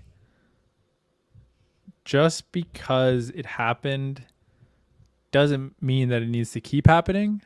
Does that make sense? Like, don't let one thing demonize everything moving forward. I can't come out the gate of this feeling like I'm going to be betrayed, feeling like I'm going to be, XYZ, whatever it may be. Don't come out of it with that mindset, because everything that I do moving forward with that mindset will either devolve into that, because I'll self-sabotage somehow, or I'll let go of really good people who I just think are in it to do something, fucked up to me. Give people the benefit of the doubt because they're good people. So, in all, what I take from that is that you're saying because it happened doesn't mean that it needs to happen again, and you can't live in the mindset of it's going to happen again. Yeah, I think oh man, it's so lucky. Like I think a lot of people give me credit for being like mature and like open-minded and all this stuff. I think I'm pretty lucky to be interested in the things that I am, to be as balanced and mature as people view me as. It's just kind of luck because Jordan Peterson, good friend of the stream, Always, you know? always. Good friend of the We should have No, Jordan listen. Peterson on. I absolutely, Podcast, dude, I absolutely love Jordan Peterson, but it's just like his more political takes. I just you don't need to talk about it, dog. But his philosophical and his psychological breakdowns are so spot on. I learned so much from him. I just love that you're always the one that brings him up, though. It's fucking Dude, hilarious. he's so smart. As right as Korpsx and I are, you're the one who always He's brings him so up. fucking smart, and that's why I think it's such a disappointment that he went to politics. And it's not even like right or left. Like, stay not even in your lane, but like you're so good. The world is so much better because of the positive impact you've had for men and women in a psychological realm. That like, bro, you're doing such a disservice. Like stepping out of that. Like you're doing. Such He's servicing good others. things. He's servicing others. Maybe I'm just salty that I don't have more advice from him. But fuck, I was gonna say something that he said that I really drew from. And I don't remember. Jordan Peterson really was like a big kind of pivotal thing in getting out of that and learning about more of myself. Of just like, I think he said something along the lines of like, if you think that the world can't be worse than it is, there's always some stupid thing you can do to make it worse. So like realizing that, being very cognitive of that, I knew that like, okay, I can't make my next relationship that much worse, and I have to go into it now with these experiences with my eyes open. There's no more closing my eyes. It's not going to happen. Let me just cautiously, but with open arms, see what's next, but be aware. All right, well, let me ask you this on the topic of understanding, gaining the knowledge of understanding that you can no longer live with the fear that this will happen again and go on with things. There was something that happened a couple weeks ago that I asked you prior to this podcast if it was okay for you to talk about, and you said that you thought that it would be okay for you to talk about. Are you still open to chatting about it? It depends. I probably, yeah. If I said it, probably. I just don't remember. But yeah. So I mean, you called me about it. Oh yes, yeah. We can go into that. Okay. Do you want to tell people what happened a couple weeks ago? So yes, for listeners, and I don't even think Korpsx knows. Viewers, no, he knows. Does he? Okay. Yeah. We chatted about it. So I have never really battled with like any sort of anxiety, and I think it's really dumb actually that I said that I had like social anxiety after that shit. Jesus. I had a panic attack on last Sunday. It was some of the scariest, just like wildest feeling. And I actually talked about this with my mom today. I was like, it feels like every other time that we're like, we almost died. Oh my God, we like almost got in a car accident or whatever the case may have been. It feels like every other time was a joke. And this was the moment you were going to die. And it was so scary. I've been going through some health concerns that I've been putting off. And it's like body pains that I can't really explain. But it's something that I was like, well, I'll like go to the doctor. I'll find time. It's been going on for months. And finally something started happening where I was in the shower and I saw it physically happen and I felt it, where I felt like I didn't have any more control of my body, which sent me into like I'm dying. I think like a blood vessel popped because it was, I don't know, something, and like maybe it was connected to a main artery. I just started spiraling of just like, I let this go on for way too fucking long. It's my fault. I am like, this is where my parents are gonna find me, like on the shower floor. Like my girlfriend's gonna be like, I imagine like my girlfriend crying at my funeral.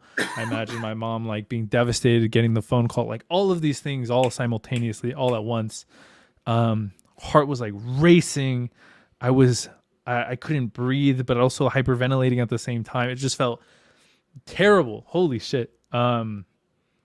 And I woke my dad up because I was like, if I don't get somebody up, I might just like fall and die. So I was like, I need to go to the hospital. I need to go to the hospital. I just kept repeating that over and over and over and over again. Like put clothes on while I was like drenched.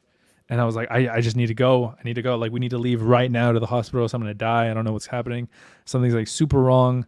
And then that probably lasted, not that level, because that was a very high intensity. So that probably lasted like 10, 15 minutes. Like, it was still very much like pretty intense on the way there. And then by the time I got there, it was a lot more calm, but still kind of like something still might happen. I got like scans, blood work, P-test, like all the everything. And everything came out fine. Even like the stuff that I was initially worried about, I got like checked and it seems to be fine. So glad to say I'm okay. But yeah, scary fucking moment. Yeah. Where was Lady Zero during all this? Well, it was late, so she was like at home, so she was asleep. Okay. Yeah, but I talked to her about it. I was like, I don't know what's going on. I'm like super panicky. I'm going to the hospital right now.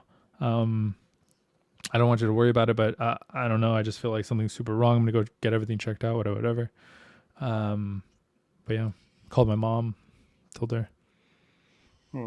And this question just came to me. Oh no, go ahead, Zero. Go ahead, bro. Go ahead. Playing back to a moment that we spoke about earlier into an earlier podcast. Did the thought of if you made people smile, did it cross your mind as this turmoil was bearing down on you? God, what a question. Oh my God. I'm sorry, I didn't mean to ruin the moment, but oh my God, what a fucking question, bro.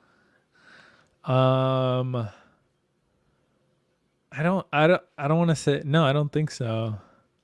I don't think it did, but it was just because it was a moment of like utter like fear, terror, nothing like I've ever experienced. It was mostly like I was sorry for the people who would have to find me.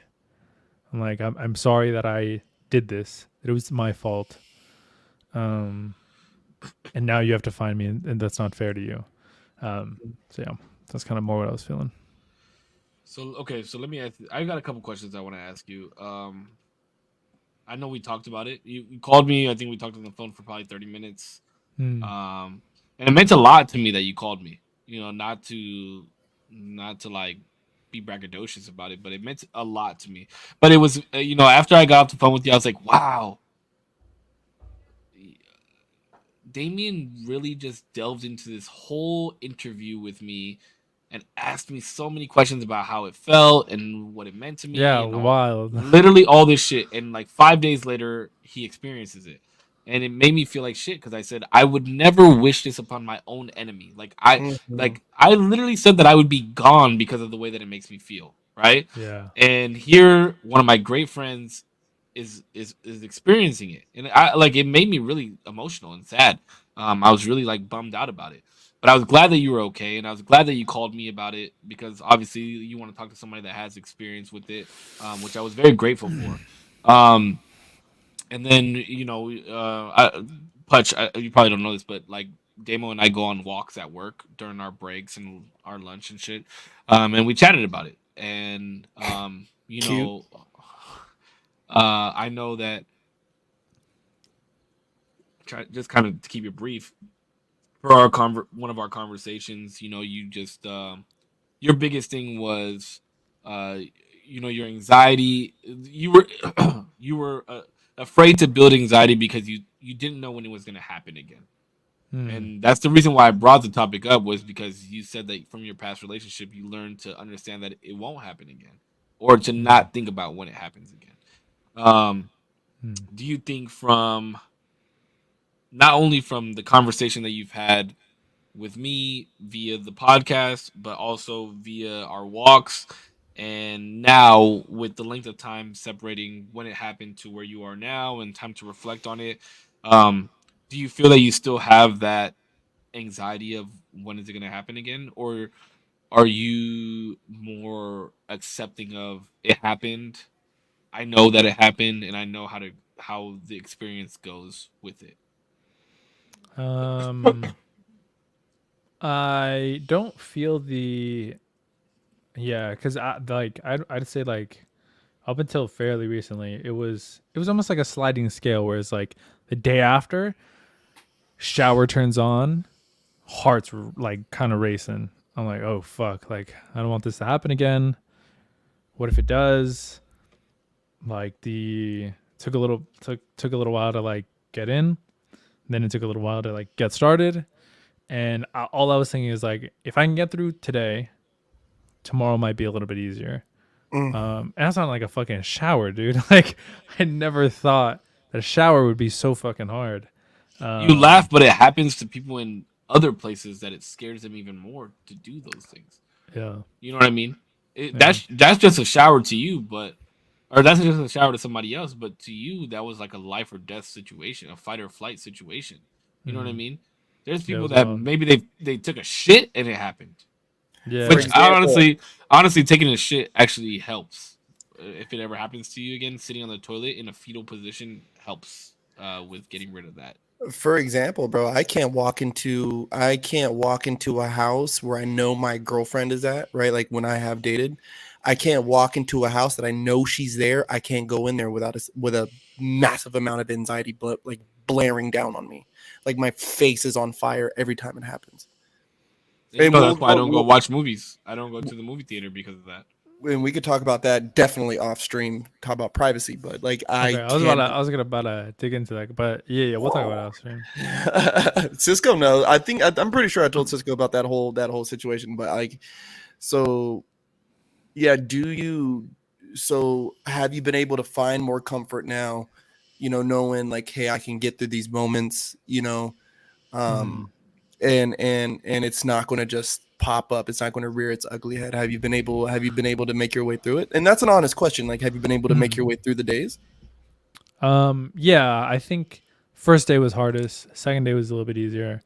I'm like really chill now. I think like it even happened in the last podcast where we were interviewing you, Korpsx. And I felt bad because I wanted to be very present for that episode, but it was like a moment of like I'm like struggling right now to be here because I feel like I'm just right now. I feel like I'm on the edge of like something not being right, but I was able to regain it. It was cool. It was okay. So I was feeling those like weird flare ups. Day 1, day 2, day 3. Now I'm feeling a lot better. I'm feeling a lot more just like I'm chill. I'm regaining like that balance again. And Back to talking to normal, people. would you say? Yeah, back to just like feeling myself again, and I'm really grateful for that. And one of the what's crazy is I think I was in the hospital while this happened, but I literally thought of Cisco, and I was like, this is fucking horrible that somebody has to live through this, and it's not fucking fair. And I feel so bad that one of my friends has to feel like this. Every single day. Yeah. But okay, It's so let me horrible. on that same concept, because I don't even think I asked you this when we were talking. And it just popped in my head right now. So playing back our interview, I did finally decide to go back and watch it. I know that I didn't watch it for until just recently. I think I watched it on Saturday evening before I went out. I watched some of it. Um, and when I've explained it to other people, and I don't think I explained it in a horrific way, and I didn't explain it in a shocking way. I felt with going and talking about my panic attacks. I think I went about it in a very comfortable manner in trying to explain to people how it felt. Um, but I think within the words that I was using, you could tell the seriousness on what it was like, and even the clip that I posted that I decided to post. I noticed that right before I said like, "Oh, I don't want to get canceled" or whatever, and I say something along the lines of like, um, I say this all the time, but right prior to that, there's like a very deep sigh that I make, and I didn't even realize that I did it, and it was like really disappointing to me that I was admitting some, those thoughts that I've had on the internet. Um, but I guess my question to you would be, do you think do you think that your mind in when we were doing that podcast in how I explain things, do you think that there was any point when you were interviewing me that there was any room of thought for exaggeration in what I was saying? And then if you had any of those thoughts, did you realize that there was no exaggeration after you went through it? Um, it was only, like you said, it was comfortable. So it was only exaggeration into how much you kind of downplay it. Not that you downplay it in terms of like it's not a big deal, just Sure. more of like I deal with this every day. It's not like something that not that you can't go super deep into, but yet you just don't. It's just something that you want to like chat about. This is what I go through. Well, yeah. Well, I This don't is what want I to scare experience. people, right? Like, think about it. The only time you ever really thought like, "Fuck," one of my good friends goes through this was after you experienced it. Mm-hmm. You know what I mean? So it's Yeah. like I don't want to scare somebody in like, oh fuck, I feel so sorry for him that he goes through this shit. You know what I mean? But do you are you in understanding now of how shitty it is based off of experiencing it? Yeah. Yeah. For sure. I mean, yeah. I don't think there's anybody who comes out of that being like, that was fucking nothing. like, like, what? Yo, Mike I got Madsen this. I got this shit. sold me on the phone too. Thank you, buddy. Thank you. Mike Mats Mike. Hey, how we looking, Mike? Chatting it up. Um Kelly in chat said that her father used to tell her that she was stuck under a negative rock, that it's heavy, but you can't let it be strong enough to crush you. Even Mm. if you're not strong enough to fully get out of underneath it, you still can't let it crush you. Yeah, that's fair. It's weird Uh, because like, even sorry, really quick. Even though we've had those conversations, and even though I know more. Well, obviously, I know more about it now. Um, even after having those conversations, like, there's no amount of just think through it. There's no amount of just calm yourself. There's nothing in there that there's no like rational part of your brain on. It's so bizarre. It's like the most out of control I've ever felt, but also just like panicky. Like I have to get better right now that I've ever felt. It was wild. So it's hard to Here's like when you're in there to get out of there. Yeah, there's no escape. It's like a plastic bag is wrapped around your face and oh, you have to breathe through it.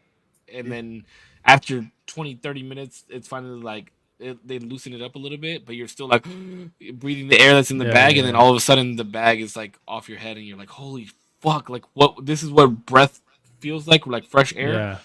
Um Another question, or yeah, a question from Kelly in chat. Uh, do you think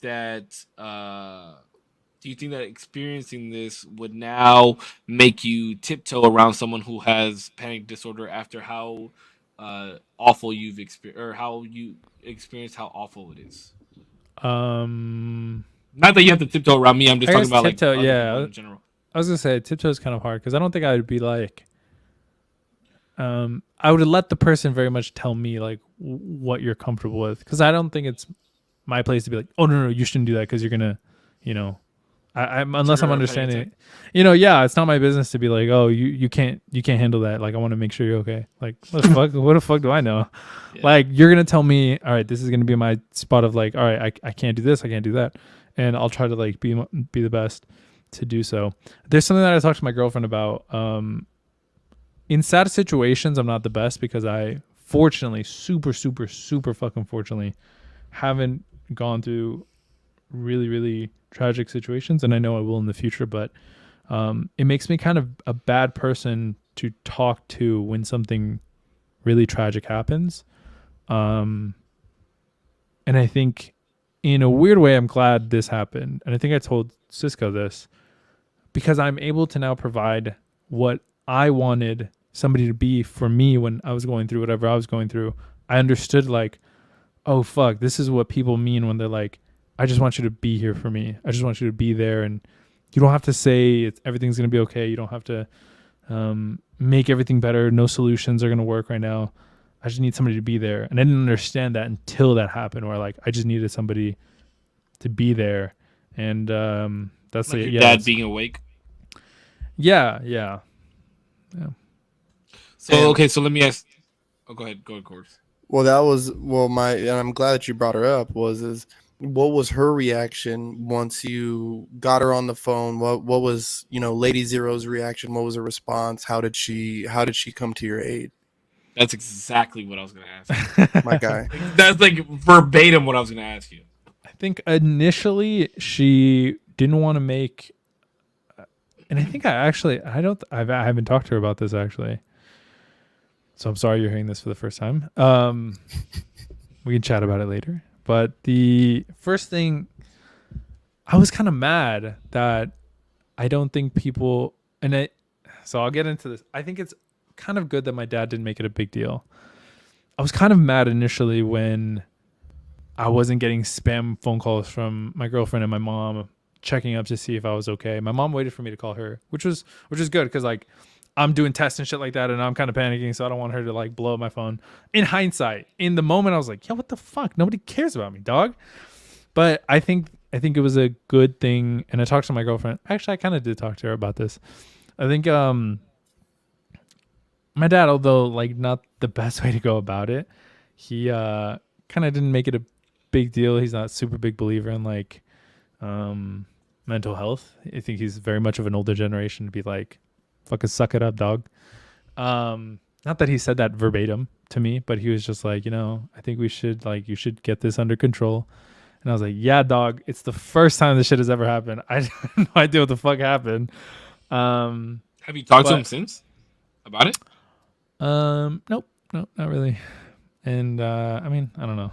It's just I just haven't. But I talked to my mom about it and talked to my girlfriend about it. And in hindsight, I think it's good to have a person who's not over catastrophizing what you're doing, if I said that right. Because it could be very much like, it's like you like hype your, when you just hype yourself up, you hype your boys up when they just got a fresh cut, you're like, oh shit. You do this shit to me every time. I guarantee you tomorrow I'm gonna walk in, you be like, let me see the wrist, dog. Bro, I am. Hell yeah, That's why I haven't asked you about it today, because I want to see it in person. But I think it could be that for more like heavy traumatic incidents. If somebody like, oh no, oh my god, are you okay? Like, just be in bed for the rest of the day tomorrow. You're gonna be, oh my god, I can't believe this, that, whatever. It could have been like way worse, and I could have been out for like 2 weeks instead of, the couple days that I really had to recoup and like think about it.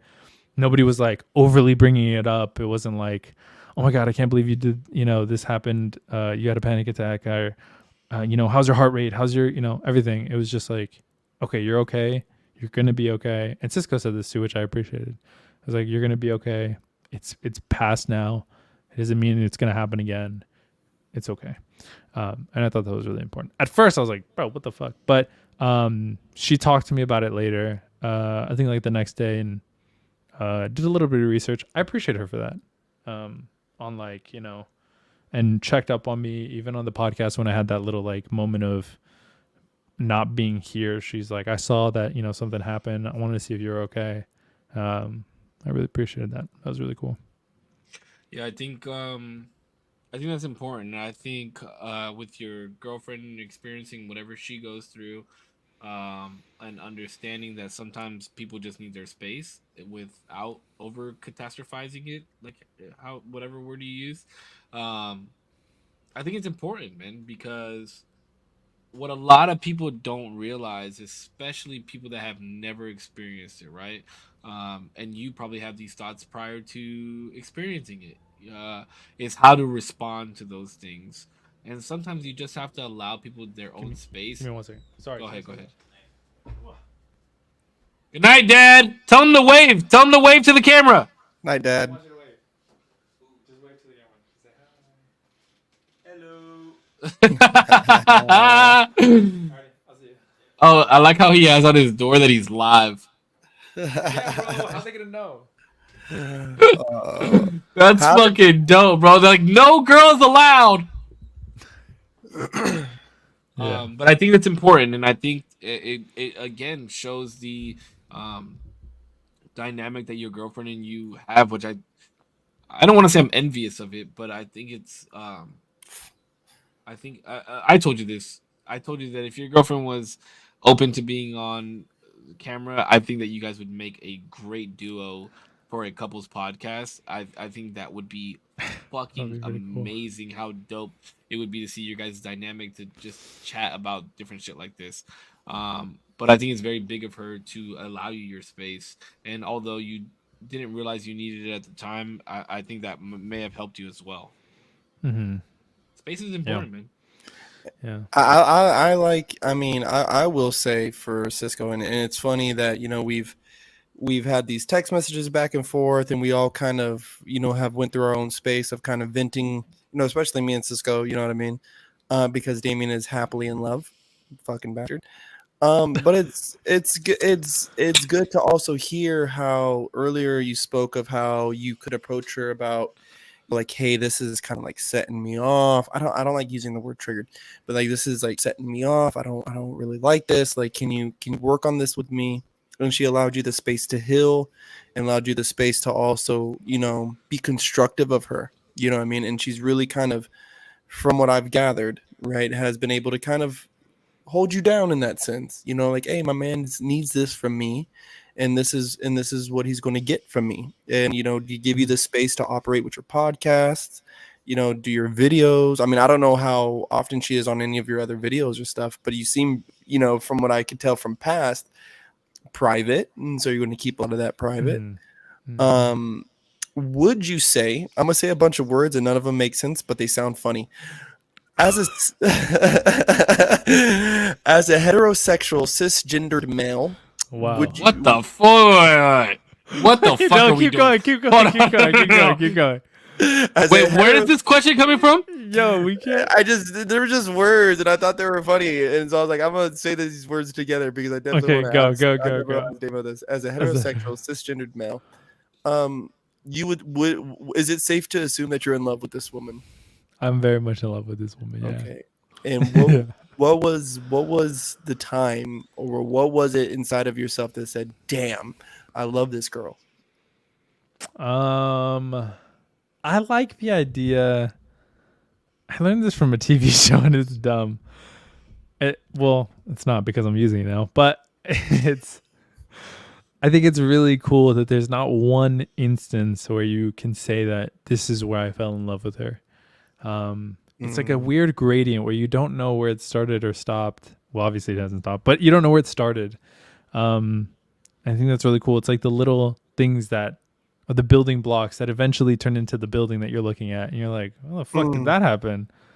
And Wow. there's no like, real spot where it did, but there we are. Here we are, and I think that's really cool. I think that's what we have.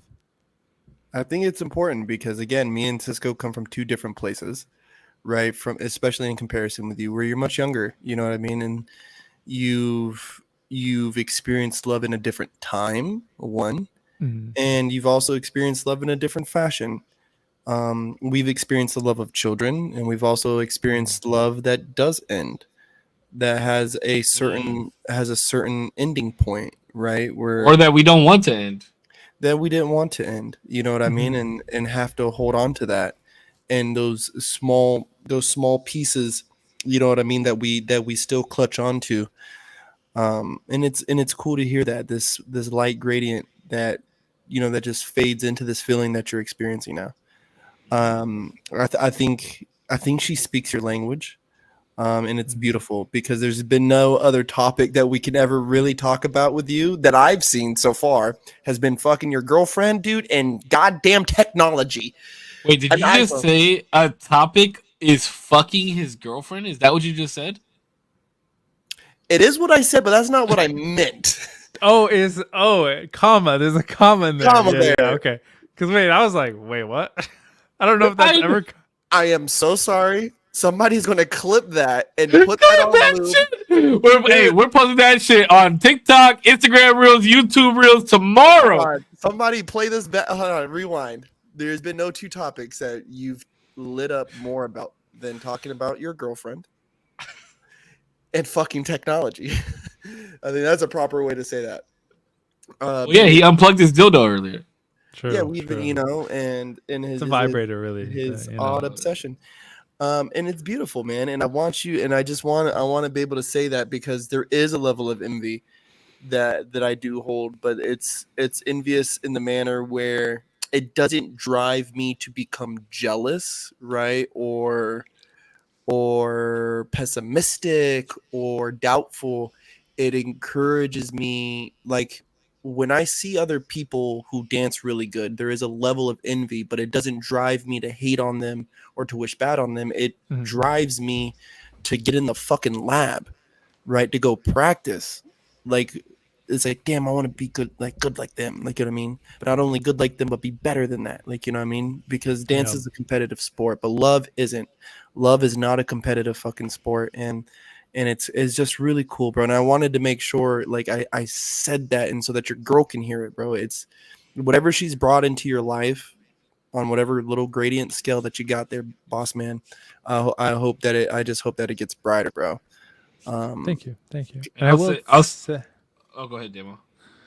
No, I was just gonna touch on it really quick because I want to open up because I feel like too many times, especially I don't know how much of this is attributed to like movies that we watch or whatever, where it's like then they lived happily ever after and it was cool, but as amazing a relationship as we do have, and like I do bring that to your attention, and I hope it's pretty transparent. Like there's still a lot of difficulties in it, and like I think I forgot if it was Korpsx or Save who said this, but like love is not enough, and my mom has said this too, and I am very aware of that, and it's a lot of like love and a lot of like understanding that goes between us, and a lot of so many different facets that I just like. I'm just so lucky that I stumbled upon in this person that I don't know if it would work, without all of them kind of squished into this one person. It was just super lucky, Yeah, and then so today I was on Opus looking for clips, and I had chosen the marriage YouTube or the marriage pod that we did, and I stumbled across a clip where I was just talking about how amazing your guys' relationship was, and you had mentioned that although there was a point of difficulty within your relationship where you didn't know if you were going to walk away or not, and you're happy that you didn't walk away. And I said, that's the maturity level of where you two are, and you guys stood in front of each other as adults and decided that it was going to work and did everything in your power to make it work, and now you stand where you stand, and that like Corp says, I agree with him. I'm not envious in any way, and it's just beautiful to see that two young people have the maturity to love each other at the capacity that you guys are at, and I think it's absolutely amazing. And I know we're we closed in on the 2 hour mark, so just kind of to wean off of the interview here, I know that your girlfriend has agreed to be on the podcast. That's a boy. Yeah. She has agreed to be on the podcast. So I know there's one stipulation in that she can't be on camera. She said she didn't want to be on camera, which I think maybe Corpse and I may have to chat with her and persuade her. Otherwise, I don't think she'll do it, but But we can try. um, Yeah, I mean, I think people would want. I think a lot of what we do in this podcast and the reason that we have the video and it's live is because people can see our reactions when shit happens and when we talk about certain things. So I think that is of some importance. But if she really doesn't want to be on camera, but I think as this series is concluded, we saved the best for last, with Damo being the last interview of the three. As the series concludes, I just want to be the first to say that I appreciate this. I appreciate our podcast. I appreciate the fact that we have come to an agreement to all get to know each other a little bit more, to agree to open up a little bit more than maybe we would be open to doing on our normal podcast or live streams. So that's absolutely amazing as well. I I can't wait to see what comes of this series because if I know Zero at all, I think he has some type of idea of how to make this series something. And if he didn't, then maybe I just gave him the idea. We'll see. But yeah, I mean, I can't wait to see where we go forward from this. I mean, 21 episodes is absolutely fucking incredible. Crazy, wild as shit. Yeah, it's crazy. But sorry, really quick, I want to say thank you to both of you for entertaining the ideas, and Corpse obviously for the questions. I wanted to see, was there anything that like we didn't touch on that you kind of want to delve deeper in? I'm okay. Yeah, if you didn't get asked a question tonight that you wanted to get asked, what was the question and how would you answer it? Me? Yeah, you motherfucker. Oh. The fucking interview is about you. I don't know if there's a question that like I wanted to touch on. I guess we went through my content. I'm trying to think of like what matters. Talked about technology, talked about your girlfriend, talked about your ex, talked about the panic attack. Oh, I talked mean, about New Mexico. There's a list still that I got here, bud. So part two is still definitely going to go strong. I think maybe we do 20 more. I think we do 19 more episodes and then redo on 42 series. Yeah. I think we redo what did we start on? 19, 20, 21. I think on 38, 39, and 40 we do a part 2. But we go the opposite way this time. Demo Corpse save. I'm down for that. I'm done. Yeah. Here's some quick rapid fire questions then. Boom. Go for it. Vegeta or Goku? Oof. Oh, Goku just because it's nostalgic. Okay, Star Wars or Harry Potter? Harry Potter.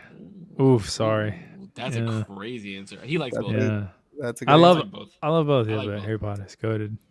A favorite Marvel character? Has to be Iron Man. Yeah, has to be. Favorite Marvel villain? Ooh, stereotypically, actually, it's Loki. He's so dynamic. It's such a good character. Loki who? Loki? Oh.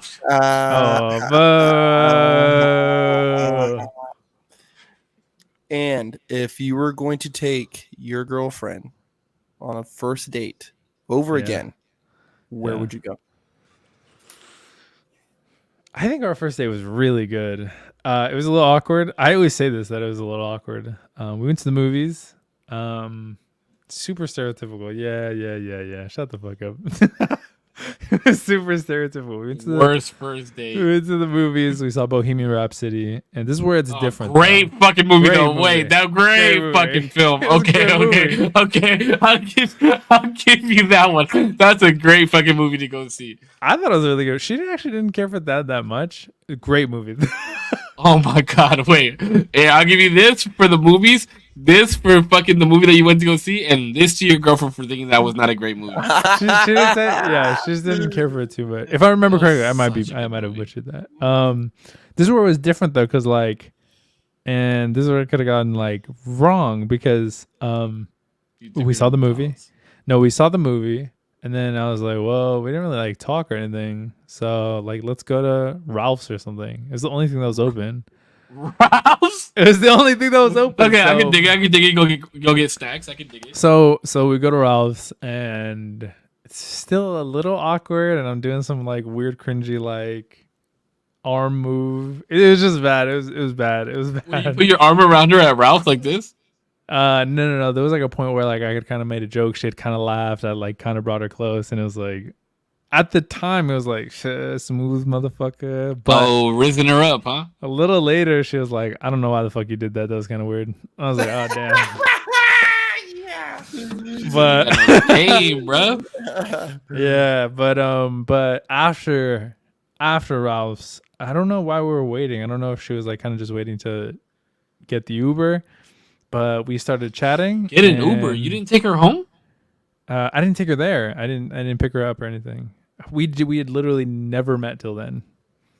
Oh, Tinder. I forgot. Yeah. So we like got there, and I wanted her to also feel like safe. I didn't want her to be like, "Let me just fucking take you home." Like, bro, you don't know me. Nobody can feel unsafe around you, Demo. I don't. You are literally the safest person to be around. I mean, yeah, but you don't know that. Like, coming to know me just off the like to assume that is like dangerous. You know what I Ain't mean? no one safe around that dick. So we sat and we chilled, and she didn't order her Uber like right away. So we were just chatting, and that's when we delved really deep into like what we like, how we like played off of each other, and that's where like if that didn't happen, I don't know if she would have found me interesting enough to have a second date. So it was Did you kiss her? Did you kiss her? Yes, on the first. Yeah, My man. That's my boy right there. it was really good. Yeah. Was it just like a little like, or was it like a kiss? Wait, who went for the kiss It first? was You like or her? more like a. It was both. We both went in. She made the move. It's all right. Yeah, bro. that's No. what I was thinking, too. She Yeah. She made the fucking move. It's all right. But yeah, that's how it went. It was really good. Really good. I love that. Wait. Don't ever fucking go. Listen, if anybody in this fucking internet world is listening to me right now, do not ever take a girl to the movies for your first fucking date. That is the fucking most dumb shit you could ever fucking do. Listen. I forgive 20-year-old fucking Demo for doing that shit.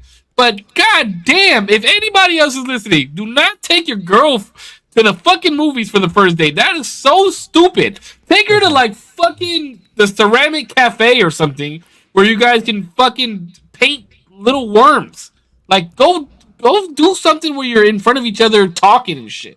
Listen, chat. Everybody who just listened to that message, I took my girl to the movies, and one of us is in a relationship. So I don't know if that advice is sound, bro. I don't know if that is. Okay, hold on. Hold the fuck on. Y'all want to know one of the dopest things I ever did for a girl?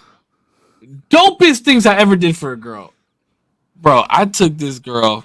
Hold on, let me take a drink real quick. Let me show you the type of riz that I got. I took a girl on a fucking treasure hunt. That's cool. Boy. And I sent her ass all around San Diego. I sent her to one place. She picked up balloons and said, "Oh, go pick me up from work." I wasn't at work. I worked at a restaurant at the time. She grabbed a cake. It said, "Meet me here," and then she went there, and then she finally met me at Sunset Cliffs, and boom, there I was. I was like, "What's up, girl? You want to be my girl, bro?" That was the rizzy. Oh, After you sent her. and then after that, Dude, I was about to say you made her your delivery boy. What are you talking oh about? yeah, I sent her. That's Pippin. She was my girlfriend. She became my girlfriend. True. How did it work out? That shit was badass. Yeah, fuck that shit. That shit, she turned out crazy. Yeah, that's how it turned out. God, she had to be crazy if she going on a motherfucking treasure what hunt the for the fuck? first date. I'd be First- like, Bro, you're telling me right now. If I sent a girl that I had interest in on a low key treasure hunt, that shit wouldn't be fire. Bro, first stop, my girlfriend would be like, "What the fuck, dog? Why you got me going everywhere? What the fuck is They're this?" lucky to go to In-N-Out with me, bro. They're lucky. Sorry, ladies. I'm That's the not difference that between me and you. That's a Hey, we're all catches though. But look, you want to know what the fuck I'm about to do once I get off this podcast? I'm play video games for an hour, lay down and watch another podcast on my TV and go to sleep because I gotta work tomorrow. Me too.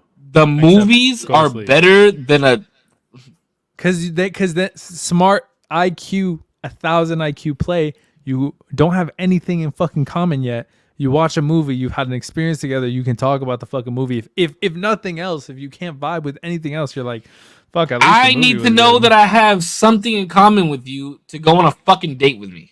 Well, the thing is, too, the Maybe. only thing I like about the movies is if I can sit in a room with you for 2.5 to 3 hours, not say anything, you're focused, I'm focused, we laugh, I kind of hear what you laugh at, you hear what I laugh at, I can kind of understand your humor. I can understand, but I'm Look, not. I can see if it's like the Harry Potter joint that just happened last week at fucking at downtown with the symphony. You take somebody out to that, or like a fucking movies at the beach or movies at the park type of thing. But the movie theater, bruh, nah, I'm good. Yeah, I'm not doing that shit. I'm too old for that. No. Yeah, Well. I'm not doing that shit. I'd rather go to the ceramic cafe and do some artistic shit. Or I went on a date. I went on a first date. I went axe throwing. That's a badass cool. first date. That's cool. At least I went to a museum. A museum. Museum dates are top tier. That was a cool. Museum top. Bruh, you got it. Come on, hey, show your taste. Show your taste. Do you have any more rapid fire questions? Not I like the Goku ones. Those are cool. Yeah, I do. Snickers or Kit Kat? Snickers. Peanut M&Ms or crispy? Peanut. Butterfinger or Reese's Pieces? Reese's Pieces. You're Come on disgusting. now. Y'all really thought you were going to trip me up? Y'all really thought you were going to catch me slipping? Get that nasty shit out of my face. Crunch or Heath? Ooh, Crunch. okay. Heath is good though. Heath is good, but Crunch. Razer or Logitech? Logitech. Oof, that's a hard one though. But nah, Logitech actually. Yeah, all the way probably. Favorite microphone? Sure. This one. I think I might buy that microphone actually. Bro, it's so good. It's so good. That and do probably you have a swivel arm that sits right in front of you? No, you have a blue arm, right? no. The blue arm is actually right here. This is the same blue arm that I have. It's the same one. Yeah. Audio Technica, you can never go wrong. Audio Technica is a beautiful brand. I'd rather have Shure than AT. Audio Technica is good. I mean, I really like their headphones. I mean, they have some really, really good microphones. I feel like their microphones, you have to buy either the really expensive ones to have really good audio, or I don't know. I don't know how much. Pomade or gel? Oof, probably pomade, but I don't use pomade or gel anymore. I use like hairspray, which sounds kind of whack, but it just holds the curls better. Because then if I run my fingers through them, it fucks up everything. Mm-hmm. So you just let your hair dry and then hairspray it? yeah, like wet my hair in the morning and I'll spray it and then it'll Ooh, curl. okay. Here's a good question: carne asada fries or carne asada chips? Fries. That's the right answer. Because then they get soggy otherwise. Flour or corn tortillas? Flour. Nike or Adidas? Nike probably. Funny enough.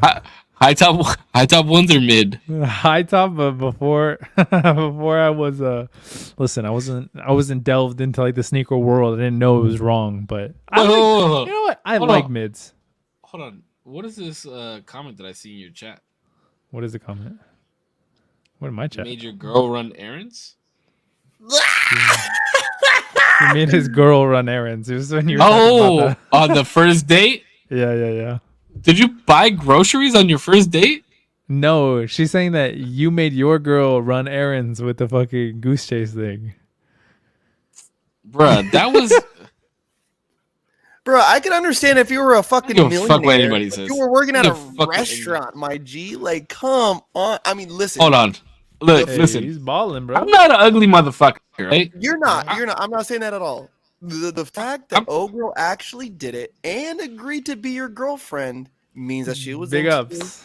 Big ups. I gotta give you your Exactly. pimpin'. So not don't clown on your boy, okay? It happened. And I was like 16 or 17. I was 16. I ain't hating the player. 17. I ain't hating the player. I just think the game is funny as fuck. That shit I- that is buck ass wild, but it worked. I feel like that's like you're in the relationship. You kind of got like a little cute date idea. That's cool. But Not for a before, first date is what that you're was saying? kind of wild. That was kind of wild. Yeah. And it worked. Whatever, But when you hit the air ball, it's gonna be like, oh, what the fuck? Look, all I'm gonna say is if it didn't work, then y'all could have clowned me. True. Did you eat the cake with her, or did you let her keep it? No, she kept it. It was like a little personal joint. You didn't? Oh, okay. I thought it was like okay, a more okay. like a. No. It was just like a little personal joint. Yeah, it was her favorite cake. Okay, now What the fuck do I look like? Now you're getting a little risky. Yeah. You better get it like a fucking. Who do you think I am?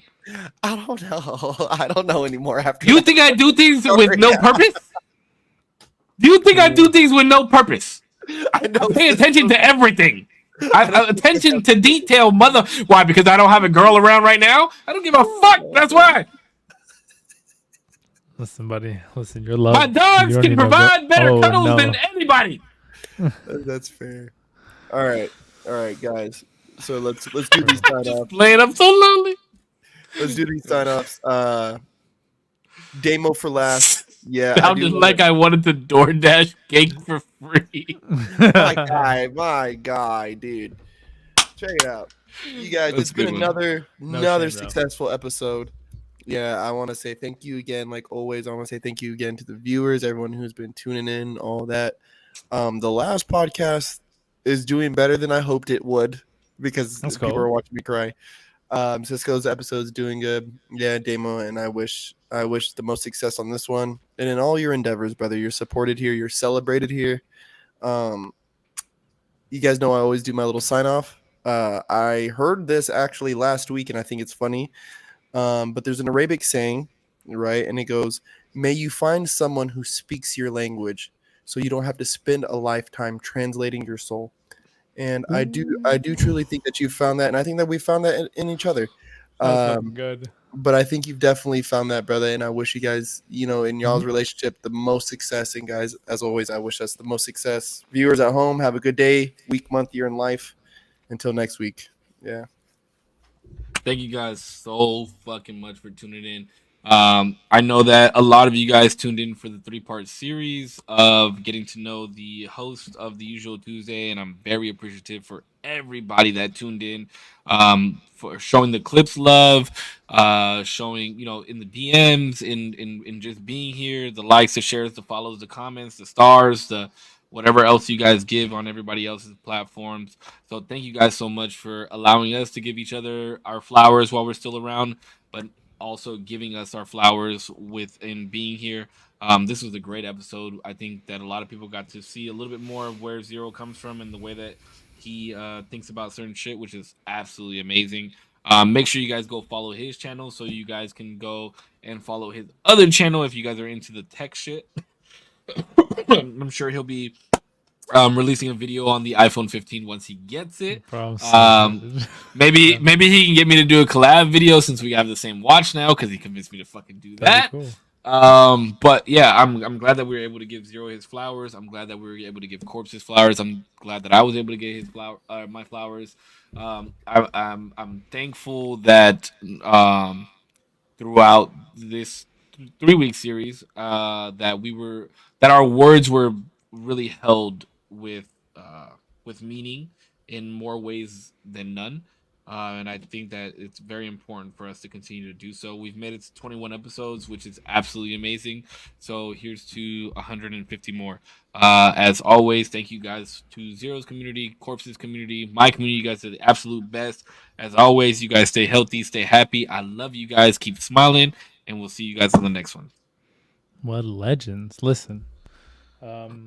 Thank you to everybody's community, Korps's community, Safe's community, for watching. I always say this for a second, a minute, an hour, or the whole thing. I appreciate your time. I like Korpsx. I like your quote. That was so good. something about like the success of the last podcast though made me think of another quote from one of my favorite artists. His name is John Bellion. It was like, I never focused on getting bigger, just getting better. That's why I get bigger after every record. And I thought that was really cool. I was like, God, but that's hopefully we just continuously get better. Who is that? Eric Bellinger? John Bellion. Oh, John. I was about to say Eric Bellinger said that. No, but hopefully, if we didn't do one of the episodes justice, we just focus on getting better. I think we did an insanely good job with each other. And thank you for entertaining the idea, even for something like this. I really appreciate it. I think it was really cool. Yeah, I hope everybody enjoyed. And with that, I guess I'll text you guys. And until next week. Yeah, it's Demos week next week. So, I don't know. So he's got to follow. I mean, this was his idea, guys. So if you guys like this, like I said, make sure you guys go. What's your socials again, Demo? Where can they find you on Instagram? Where can they find you on Twitter or Threads if you're on Threads, and YouTube? Where can they find you? I think Instagram's I'm most active. I think it's one macadamia nut. I think yes, one macadamia nut on Instagram. Yeah, and then of course you guys know 0% on YouTube. Yep, and it's the number one, and then macadamia nut, all one word. So make sure you guys go give my boy a follow. So we'll see next week how he follows up with this amazing series. And guys, just understand and know that we do have more in the works. We will be having people tuning in and giving our slots on the show. We still have to talk about those types of things. We do have more clips and videos to bring to you guys, so just stay tuned.